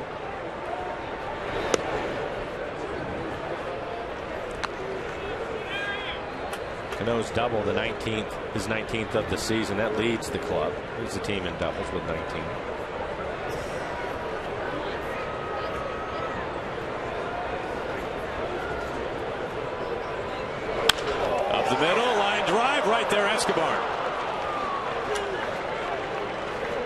was lined up perfectly. Takes a base hit away from Seager. 2 outs.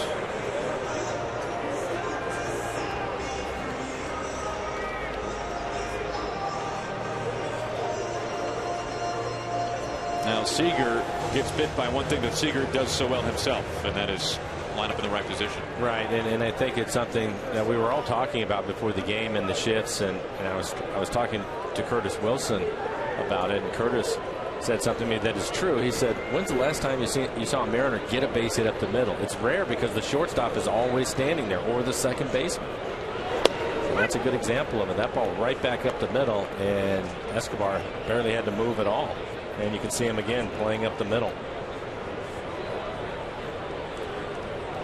Now this is a literal statement. The shifts are essentially doubling the number of shifts we see every year over the course of the last couple of seasons. As that's through the shift, Cano pedals past third. He scores standing, and Seth Smith, a 2-out RBI single. And the Mariners have opened this one up a little bit now. It's 4-0.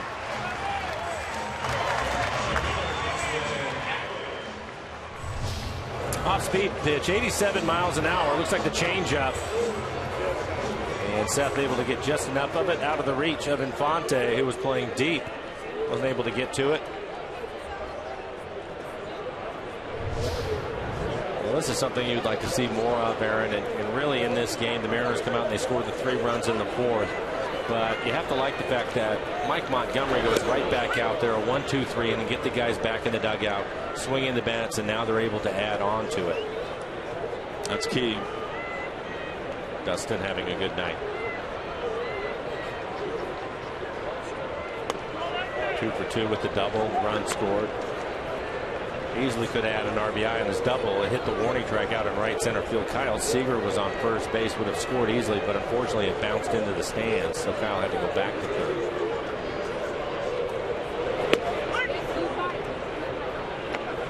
One and 2 on Dustin.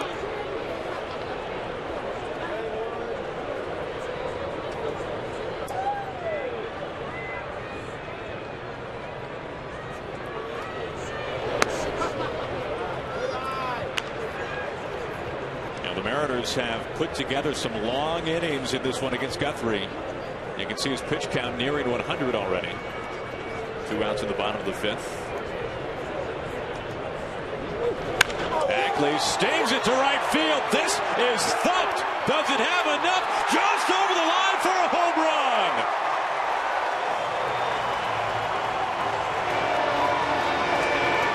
Ackley's 5th of the season. The Mariners have now taken a 6-0 lead. We were talking about the numbers at the start of the game. Ackley is now 9 for 13 off of Guthrie. He has 4 doubles and 3 home runs. Take a look at it. He gets a fastball, and it is center cut, middle, as he barrels it up. Wasn't sure it was going to be high enough to get over the wall. Certainly hit hard enough, and it's right off the top of it. Like he was aiming for it. Poor Dustin, his 5th home run on the year.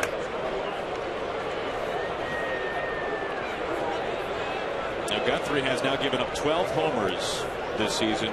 10 of them have gone to left-handed hitters. Backhand stand, Hosmer. The flip and the out. That does it for the Mariners here at the bottom of the 5th, but Dustin Ackley just gets it over, and the Mariners tack on. We're through 5, and the Mariners have 6 runs.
Nice night so far for Dustin Ackley as we take a look at the Mariners calendar, brought to you by Sleep Country USA. Tomorrow the series finale against Kansas City, then a day off. It will be on to Anaheim. Nice West Coast road swing for the Mariners. Interleague in San Diego, a beautiful Petco Park, and then on to the Bay Area in Oakland. Moustakas begins the top of the 6th, looking at strike 1.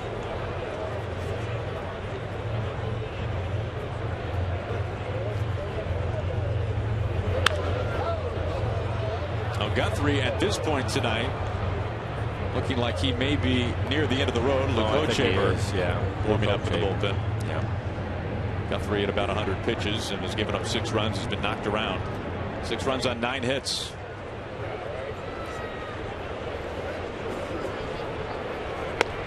Strike 3 called on Moustakas.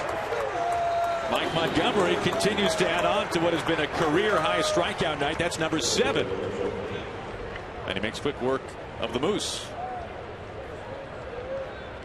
And this is the 3rd time through the lineup.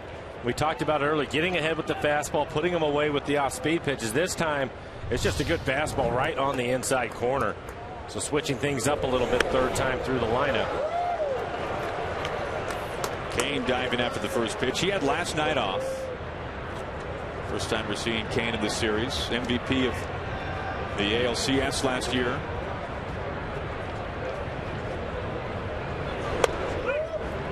He's quickly behind 0-2. Now you can see opponents average through the lineup. A little rough first time, which was the case tonight. Better the second time, and then been dominant the 3rd time through the lineup. First ball of the inning for Montgomery.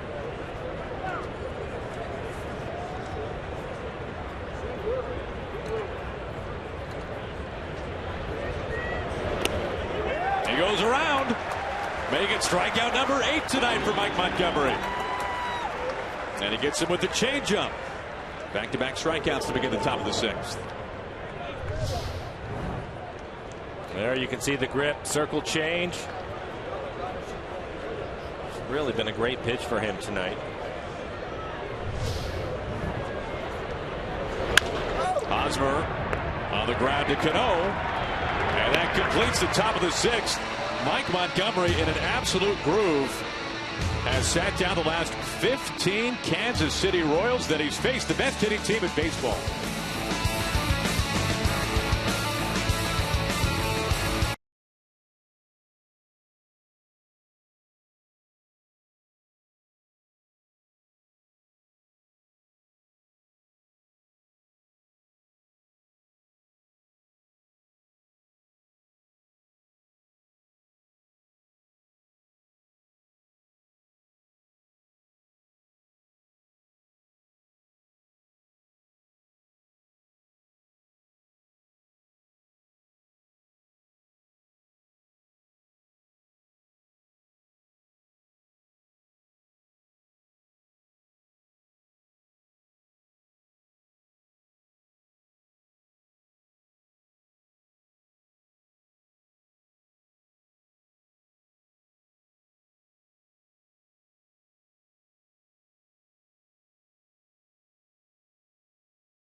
Vince, and you can join in the fun whether it's college night or Oktoberfest. You'll enjoy a great outing to the ballpark at a discounted price. For tickets and a list of other exciting events this season, all you have to do, log on to mariners.com/special events.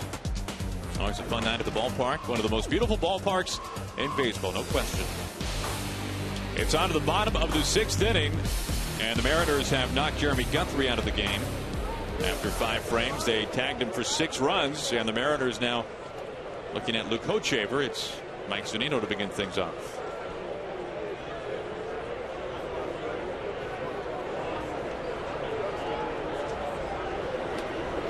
Mike with a base hit in the 4th inning, driving in a run. A base hit into left field. Take a look at the numbers for Hochevar. Just his 13th game, a 6.55 ERA, 11 innings, has 11 strikeouts, couple of walks. Opponent's hitting .362. Some injury problems, missed some time. Tommy John surgery. Take a look at Guthrie. 5 innings, 9 hits, 6 runs. All of them earned a couple of walks. They only had 3 strikeouts. 97 pitches to get through the 5 innings. 61 of those for strikes. There's no question the biggest news on this homestand, Edgar Martinez, the Mariners' new hitting coach. And Lloyd went so far today to say that he'd really like Zunino to be a kind of special one-on-one project for Edgar Martinez. We know that Mike has scuffled this season at the plate. Always such a fine job behind home plate and really invaluable defensively, but there's no doubt we know that Zunino can produce offensively, but it's been a rough start to this season. Well, it has been, but again, he hasn't had a lot of at-bats in the minor leagues. It's tough to learn at this level, and he's probably playing the most difficult position, catching. And he draws a leadoff walk. We saw Edgar out early with Mike yesterday. Change up your commute. Take our online trip planner for a spin at soundtransit.org. Healthy 6-0 lead for the Mariners. It'll lead off walk to begin the bottom of the 6th. Tonight, the middle game of 3 with Kansas City. And here comes Logan Morrison.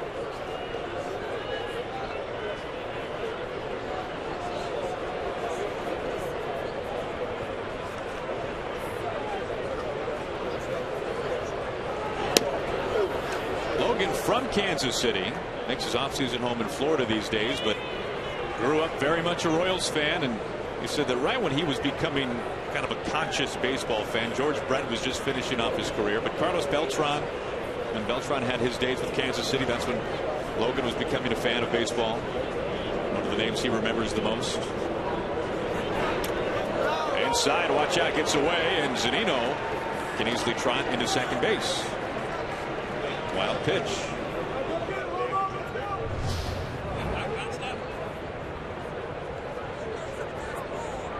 Logan fortunate. 90 miles an hour. That didn't hit him in the foot.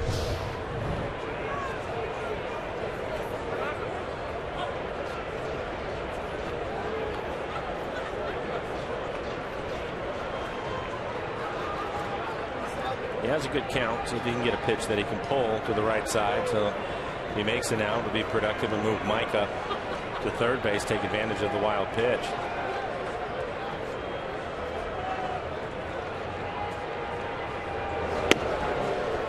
Nothing. Hochevar has a good arm. That left fastball at 95 miles an hour. He's still working his way back. Out all last year. Not pitching on back-to-back days this season, at least not yet. Number 1 overall pick by Kansas City in 2006. He spent his entire career in the Royals organization. Longoria was taken 3rd that season by, at the time, the Devil Rays. Mariners tonight 3 for 9 with runners in scoring position.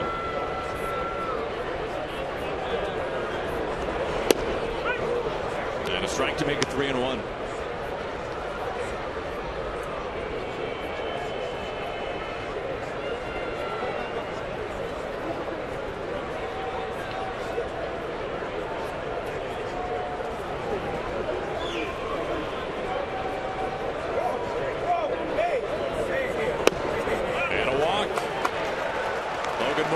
Reaching base. Back-to-back walks by Hochevar. Here comes Dave Island, the pitching coach. Nobody throwing in Kansas City's bullpen right now.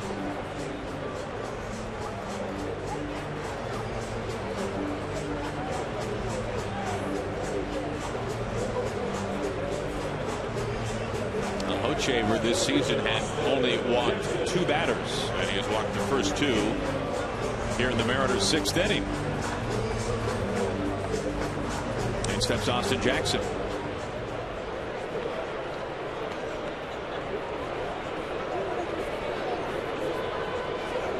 Zunino at second, Morrison at first.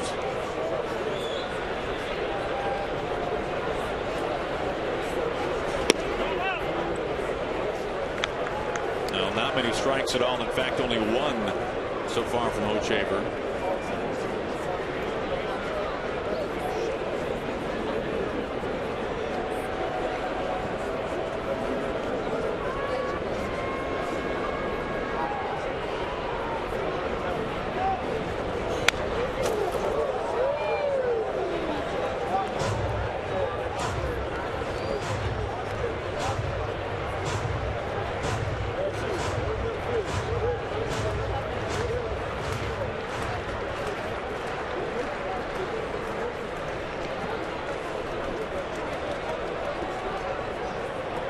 The 1-1.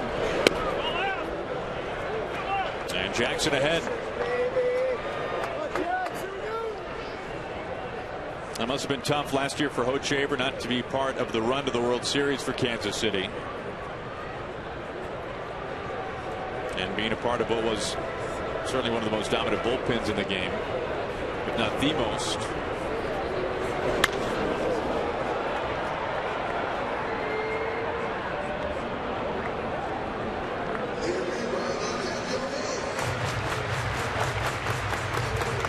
See the Royals straight up on the infield with Jackson hitting. Kane, the center fielder, shading towards right center. Big gap in left center field. A lot of space.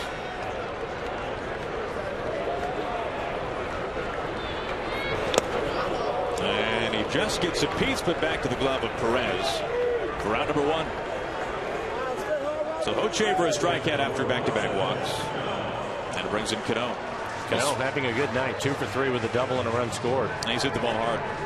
Speaking of the American League champion Royals, it was nice to see our old friend Raul Ibanez at the ballpark today, receiving his Royals American League championship ring, which was nice to see. It looked good on him, as he figured it might. 1 out, 2 on.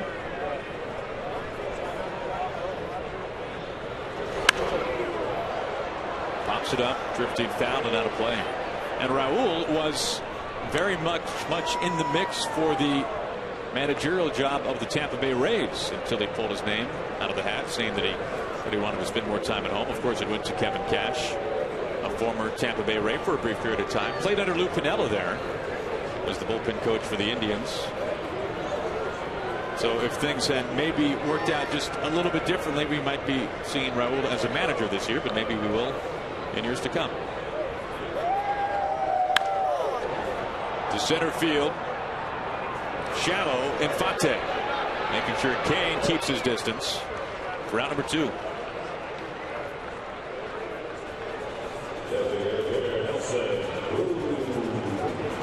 That brings in Cruz with 2 outs and 2 on. And Mike, based on many of the players with the Mariners and Raul's final go-around with Seattle talking about what it was like being teammates with Raul, I don't think it would surprise anybody if at some point Raul was a coach or even a manager. Well, I don't think it would surprise anybody, no. I can remember Raul back as a catcher. I went to an instructional league to do some catching, just to be the emergency catcher if Lou needed it. And it was me and Raul early in the mornings down in Arizona working on our catching skills. Who was better? Well, Raul. I was just trying to fake it the best that I could. 1-1 on Cruz. And eventually Raul played some first base, but played a lot of outfield.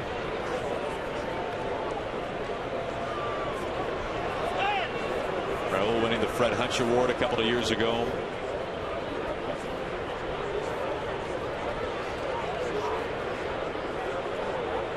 Couple of walks here in the bottom of the 6th, dealt up by Hochevar, now wanting to talk some more with Salvador Perez. I will tell you this, early in the mornings Aaron, in Arizona when I was with Raul. They set up the pitching machine and throw baseballs in the dirt, and we were practice blocking. I'll just tell you this: he worked at it a lot harder than I did. I think at the time he was really young. He was 19, 20 years old, I think, at the time.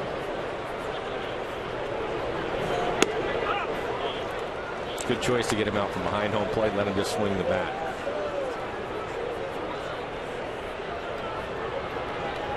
I would have loved to see you there, Mike, working as an emergency catcher.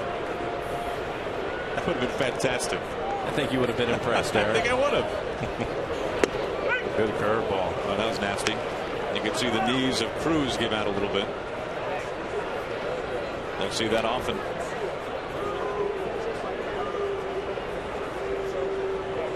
Nelson trying to add to his RBI total, leading the club with 44 RBIs on the year. 2 on, 2 out. And the 1-2.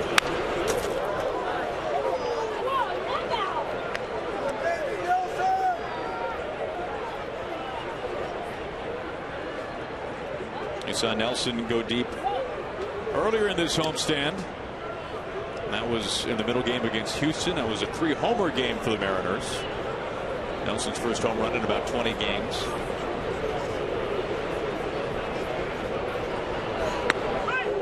Strike 3 called. He gets rung up right there on the edge, and the Mariners strand 2. But through 6 innings, the Mariners have a 6-0 lead.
Seattle Mariners baseball on Root Sports is brought to you by AM/PM. Too much good stuff. By BNSF Railway, sponsor of the BNSF Blast. By Vern Funk. Bad luck can hit anyone. Insure with the 13th man. And by Volkswagen. Hurry in and get a deal during the Volkswagen Stop Dreaming, Start Driving event. Another gorgeous night here in Seattle. Happy you could join us for Mariners baseball on Root Sports. Aaron Goldsmith, Mike Flowers, our entire Root Sports crew.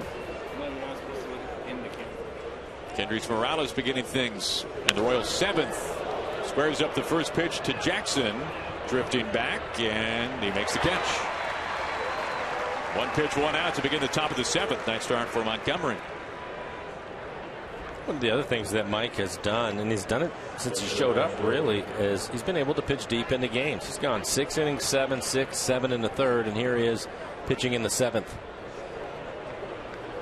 That's really saying something when you consider how the first 2 innings went. The Royals really jumping on him quickly.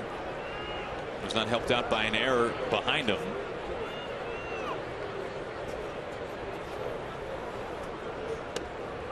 One development, Mike, that I don't remember seeing as much from Montgomery before this year, as you see activity in the bullpen for the Royals. He has thrown his changeup a number of times tonight to left-handed hitters like Alex Gordon, he struck him out on that pitch back in the fourth. No, you're right. Most of the time he will go to his curveball with the lefties up there, but tonight it's been his changeup. He's actually used both pitches, but his changeup more. And I think that's a situation, probably more than anything, is Mike Zunino, and this is where Mike brings so much value to this club, recognizing how good his changeup was, and he continues to call it, and it's been effective for him. The 1-2. There's the curveball. So the changeup and then the curveball to put him away. That's a beauty. Strikeout number 9 tonight for Mike Montgomery, who has sat down 17 Royals hitters in a row. There it is. 75 miles an hour. Trying to throw it off the plate, able to get it there.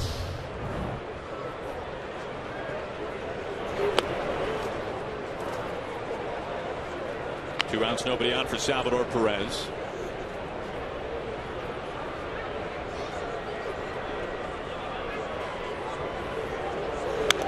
And Mike, you referenced this an inning or two ago, but the trend has continued. First pitch strikes. That's been a huge plus for Montgomery tonight. Well, 24 batters, 18 first pitch strikes. And I'll also say this, Aaron, that most of those first pitch strikes have been quality first pitch strikes, which is something you have to do against the Royals because they're so aggressive all the time. Backhand by Miller, off the heel of his glove. Perez, not a fast runner, but he's fast enough this go around. That snaps a string of 17 in a row sat down. That's the second error tonight by the Mariners. The basic backhand right here, the ball in there. Sometimes if you have to go down closer to the ground, the ball will come up. But it looked as if Brad had that hop the entire way. Ends up going off the heel of his glove. That'll be an error. A 2-out error. Here comes Rios.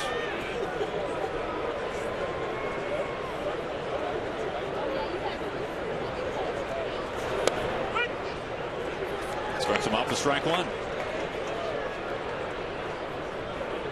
One of the things we're also seeing is he's done such a good job working down in the zone that now he's starting to get some calls that are probably borderline down, maybe out of the strike zone. Helping his own cause a little bit. Well, because he's staying there. Talk about it with Mike all the time. He's so good at framing pitches and getting strikes for his pitcher, but I think you have to give Mike Montgomery a lot of credit too, because he's consistently been at the bottom of the strike zone, including these first 2 pitches here to Rios. 2 outs, 2 strikes. Montgomery's 0-2. With all 3 of these pitches, all 3 of them strikes. Last pitch was his curveball. First 2 pitches, his fastball.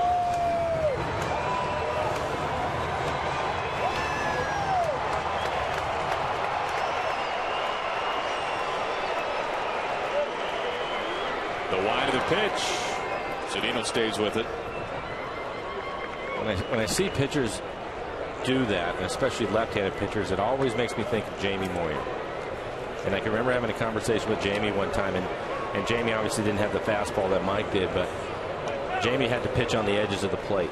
And some nights you're not going to get those calls. And I asked him, I said, what do you do? And he goes, I can't afford to pitch in the middle plate. I'm going to stay there, and eventually he will start calling those pitches. Seager, more times than I was right. Short toss to Cano, and Mike Montgomery has held this Kansas City Royals lineup scoreless over the first 7 innings. As we go to the bottom of the 7th inning, Seager, Smith, and Ackley looking to hit for the cycle.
How about stretching your mind as you consider how a Washington's lottery win would change your bucket list? Play today.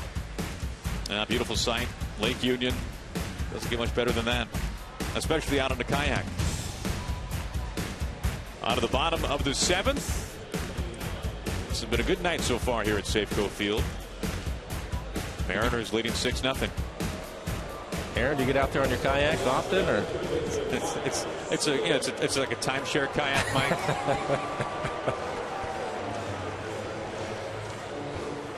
It is one of the best places to be on a night like this.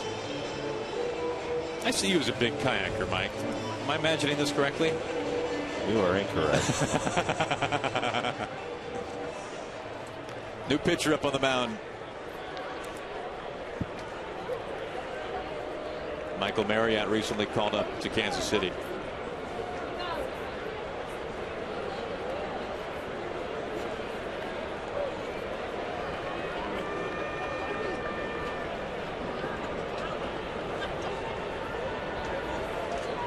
Seager a walk and a single. Can I tell you, Mike, the first time I ever kayaked on Lake Union? Yes, you can.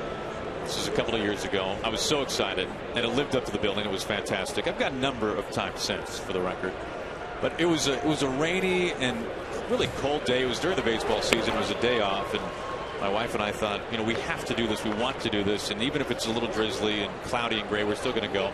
So as you might imagine, on a kind of a poor day to kayak, there was nobody on Lake Union, and one of the seaplanes was coming down to land. And like most kayaks, the one I was in was very brightly colored. It was bright blue. And I tell you what, I was convinced that seaplane had no idea that I was right in the line of fire, Mike. And Heather was way in front of me. I started waving my paddle, and this guy's got no idea. He's barreling in on me. He probably landed 300 yards off my wing, so to speak, and it felt like he was coming right at me. So basically, you have no idea what you're doing. I could paddle. I never paddled with planes coming at me before. It was a rush, much more than I anticipated. I thought it was supposed to be relaxing. That's what I thought too. Little did I know. Smith due up next, 3-1 on Seager.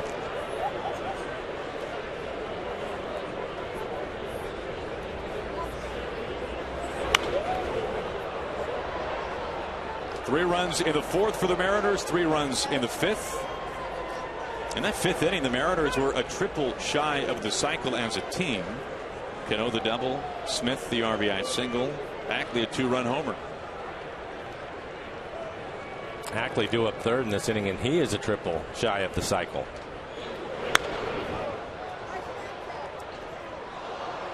We were just talking about Jay Buhner hitting for the cycle on this day back in 1993.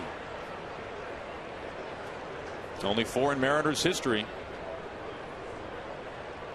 And we haven't seen one since 2008.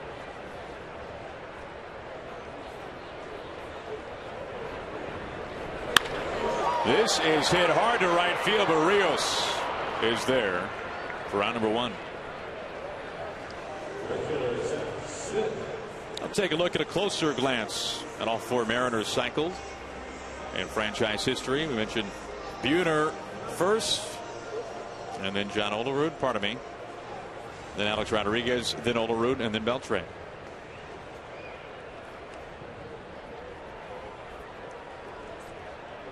John Olerud hit for the cycle a couple of times. One time when he was with the Mets.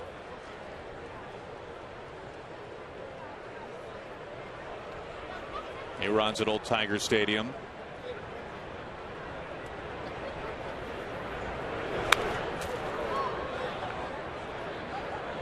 And speaking of Beltre, good news for the Rangers. Beltre was activated today. It had a hand or a wrist injury. Of course, that brought up Joey Gallo. Gallo's been scuffling a little bit lately. A lot of strikeouts. Of course, the Rangers knew that would probably happen. He's very strikeout prone over the course of his minor league career. He's also hit some monster home runs. He's hit some enormous homers. But Gallo, 11 strikeouts and 17 at bats in a recent 5-game road trip for Texas.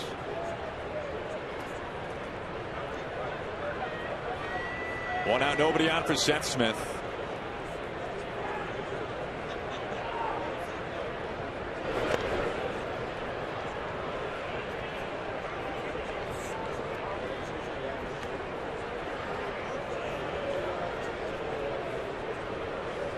was Guthrie to get the start tonight. 6 runs, 9 hits over 5 innings. Then Hochevar, a scoreless 6th.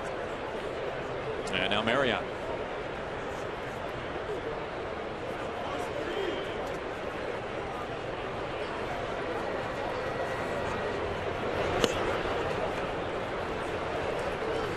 Two and two.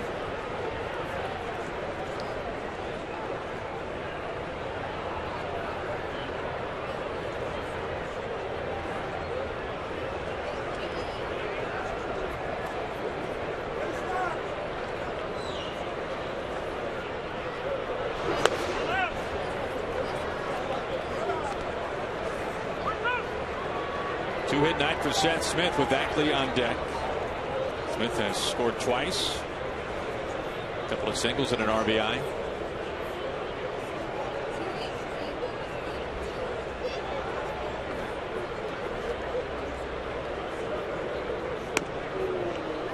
That was close, but ball 4. A 1-out walk as we take a look at the T-Mobile Game Changer. And Mike, Dustin Ackley got just enough on this swing. We'll take a look at it for Ackley. This will be his 5th home run of the year as it bounces right off the top of the fence. 2-run homer. All right, Mike, so you've hit for the cycle before. The last hit that you needed was the triple, just like Dustin Ackley. Right. What were you thinking when you were walking inside the batter's box? Wasn't thinking about it at all, to be honest with you. And I hit the ball down into the right field corner, and about halfway to first is when it dawned on me. So it wasn't hard for you to not think about it, it sounds like. No, I hadn't thought about it at all. And then when I saw the ball down in the corner, Maglio Ordonez, who was the right fielder at the time, was playing way over in right center field, and that's when I decided I'm going to try to get there. Made it. 1-0 on Ackley.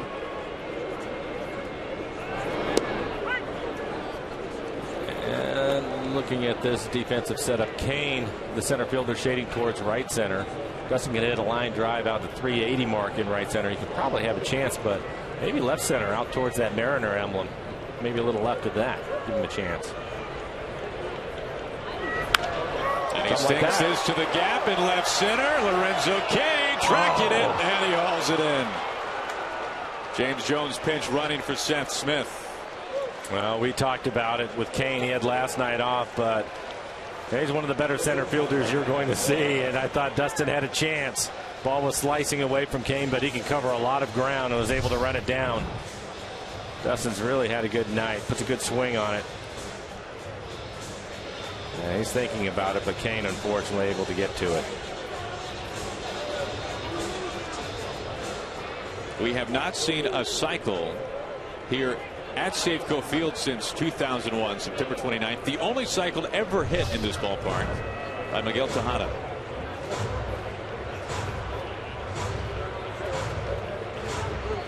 Hosmer out to have a chat with Marriott.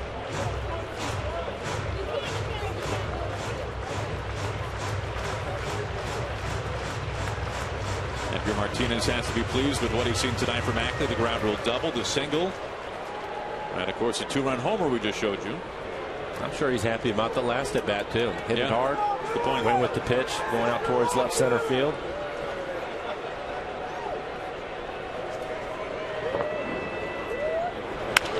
Miller lifts it to left.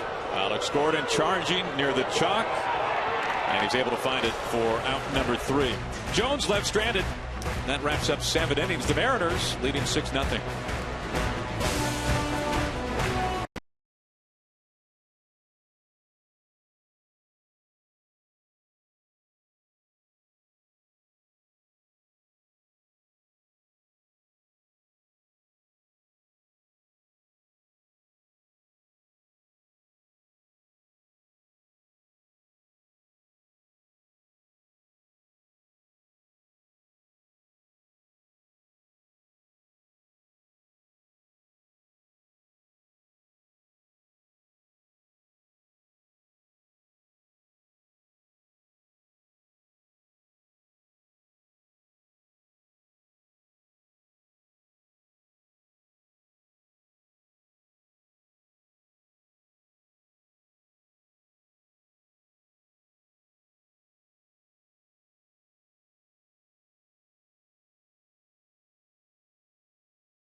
Casino big catch. And Mike tonight, that is Mike Montgomery. What a start it has been. Still going strong. A little rough in the first 2 innings. Was able to pitch out of a couple of jams. Helped out by a double play. Does a good job of covering and finding first base. That was early in the ball game, and then right here he starts to go to work. Again in trouble, and then strikes out the next 3 batters to get out of that situation. And from there he has been cruising. So going into the 8th inning now, just 85 pitches for him. Nobody throwing in the Mariner bullpen. James Jones will stay in the game. He is in right field. 26 batters face 20 first pitch strikes.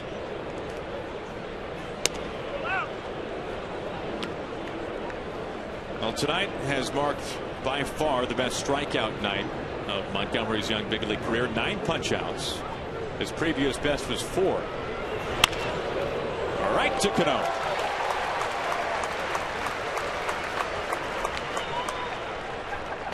Follow the Mariners wherever you are with MLB.com At Bat, the #1 app for live baseball. At Bat is up to the moment, at any moment, with in-game highlights, live look-ins, replay reviews, radio broadcasts, the new StatCast, and a whole lot more in MLB.com At Bat for your smartphone or for your tablet. And Aaron, what makes this even more impressive is he's doing this against the #1 hitting team in the American League. And you're right. The Royals coming in tonight batting .275. 10+ hits for the Royals in 7 of their last 8 games, averaging over 5 runs per contest in that stretch. This is a no-joke lineup.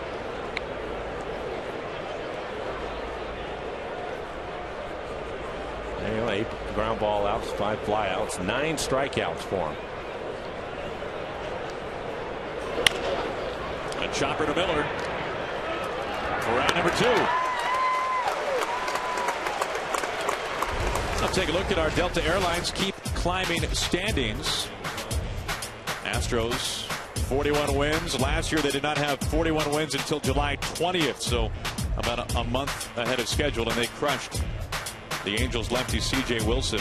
Angels beneath 500 for the month and a lofty ERA well over 4, but Albert Pujols has been on fire for the Angels, leading baseball with 12 home runs this month, also leading baseball with 24 RBIs, and he sprinkled in only 4 strikeouts. To the gap in right center, Austin Jackson tracking it well, and he's there for round number 3. And once again, Mike Montgomery has gone 3 up, 3 down, the 5th time in the last 6 innings, and he has owned the Royals tonight here inside Safeco Field.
At a Mariners team store, there's no service charge. Plus, you'll receive 10% off all regularly priced merchandise that day. So gear up when you buy tickets at any one of the 5 Mariners team store locations.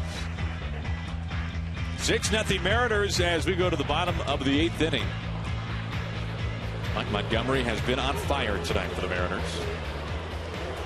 Aaron, nobody throwing in the Mariner pen. It'll be interesting to see Mike come out and get a chance, just a chance to go for it tonight. I think that Lloyd will let him. Zanino will pop up on the first pitch. Escobar wants it. Gordon calls for it, though. He wears the badge and he makes the catch. If you look at Mike Montgomery, in his previous 4 starts, he threw 97 pitches, 98, 98, and then 96 in his last outing. So far in this one, he's at 93 pitches, 67 of them for strikes. I think he'll give the young man an opportunity to go back out there and try to finish this. Well, he has mowed through this Royals lineup. 9 strikeouts, no walks. 1 out, nobody on. Back to the top of the order. 5th time up for Logan Morrison.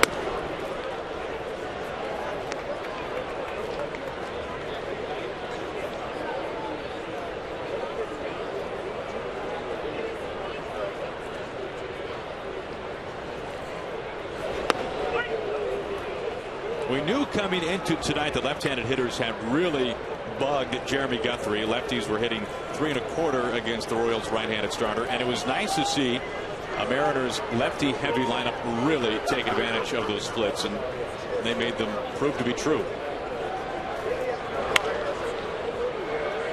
Well, and you had a couple of hitters in the lineup that have really swung the bat well against Guthrie. Ackley being one of them. He has the 3 hits, including the 2-run homer, and Seth Smith. They did their job tonight. Seth also a couple of base hits, scored 2 runs, drove in a run. It's been fun to watch. This is clobbered right field. Hang time, deep and gone.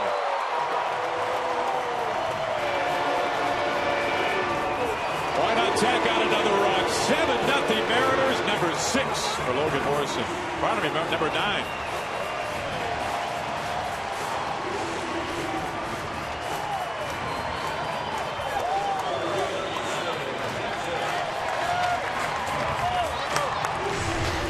It's an off-speed pitch. It's 82 miles an hour curveball, middle in, and Logan hammers it.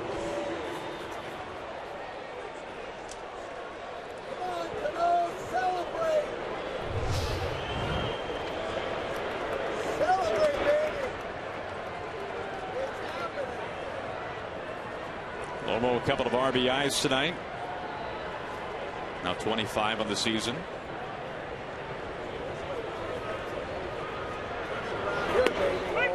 Aaron, you were talking about Mike Montgomery mowing through the Kansas City lineup. Again, the #1 hitting team in the American League. In the first 2 innings, he had 5 base runners. Since then, just 1, and that runner reached on an error in the 7th. That's how good he's been. That's impressive. We saw last night against Felix. This is an aggressive hitting Royals lineup. They are not easy to strike out at all. They don't wait around. They are very aggressive in the strike zone, and Mike Montgomery has, for the most part, had his way with the Royals starting 9. 2 balls and 2 strikes to Jackson. Take a look at his line so far. Again, a career high in strikeouts. Aaron mentioning that the Royals do not strike out much, but 9 strikeouts for him. Jackson down on strikes, 2 outs. Take a look at Logan Morrison's home run one more time that he absolutely annihilated out to right field.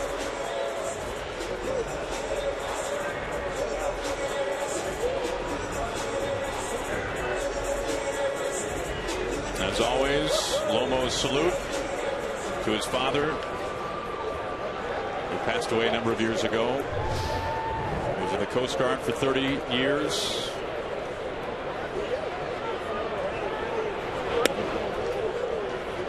Two outs for Robinson Cano. Robbie trying to add to his night. 2 for 4 night. Scored a run.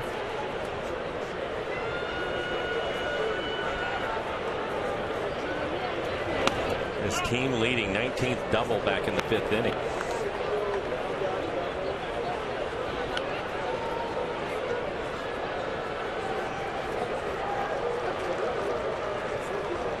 Well, Aaron, nobody throwing in the Mariner pen, so Mr. Montgomery is going to get an opportunity. They'll have a chance.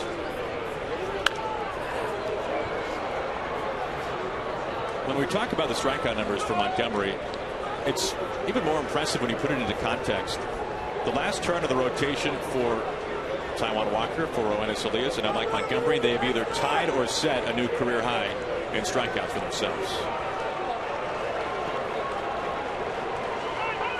This time is called.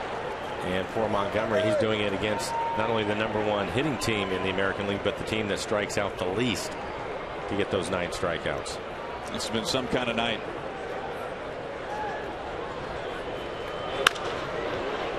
And Fonte out number 3. Hosmer able to put the glove on it. We go to the top of the 9th inning. Mike Montgomery a chance for the complete game shutout.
All right, and sounds good as Kane is started off with strike 1. And it's 0-2.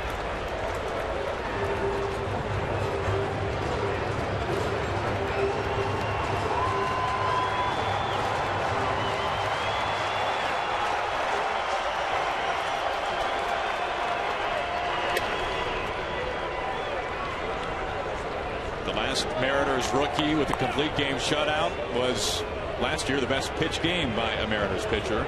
Roenis Elias here at Safeco Field against the Tigers.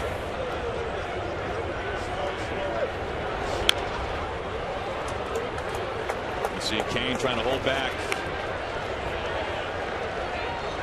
Then you see 97 pitches, 70 strikes.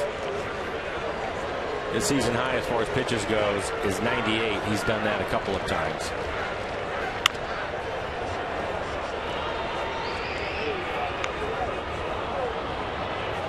Well, no matter or not if the complete game shutout comes to fruition, this has been some sweet poetry for Mike Montgomery against the Kansas City Royals. Strike 3, strikeout number 10 for Mike Montgomery.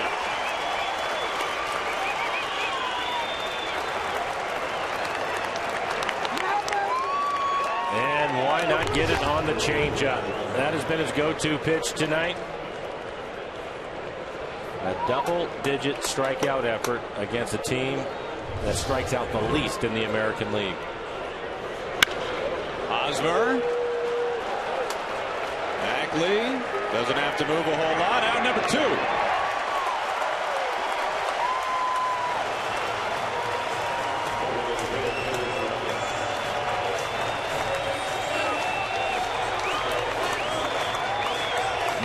no starting pitcher in baseball this year has struck out 9 Kansas City Royals. Corey Kluber, Danny Salazar, both punched out 9. That's the most until tonight, and Mike Montgomery. The only roadblock now, Kendrys Morales. 31 batters faced so far, 24 first pitch strikes. Right field, Jones on a hop. Only the 4th hit tonight for the Royals. And they have all been singles.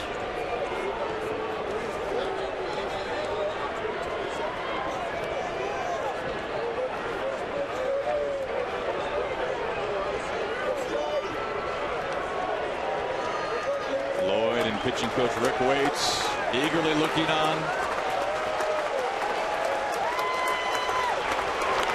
Strike 1.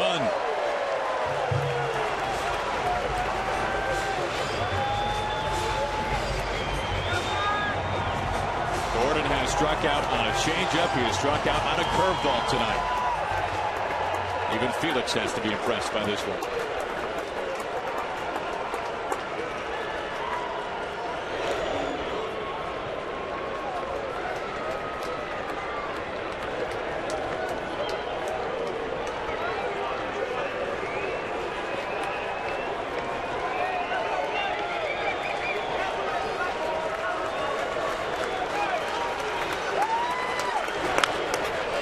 Ground ball, Montgomery. And there it is, a complete game shutout for the rookie Mike Montgomery against the team that drafted him in the first round.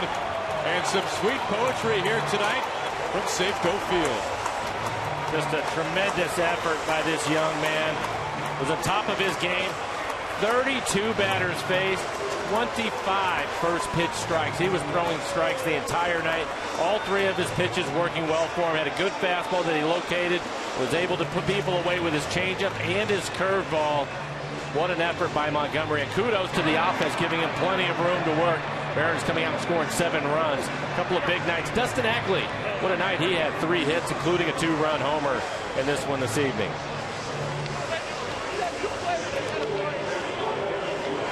What a performance by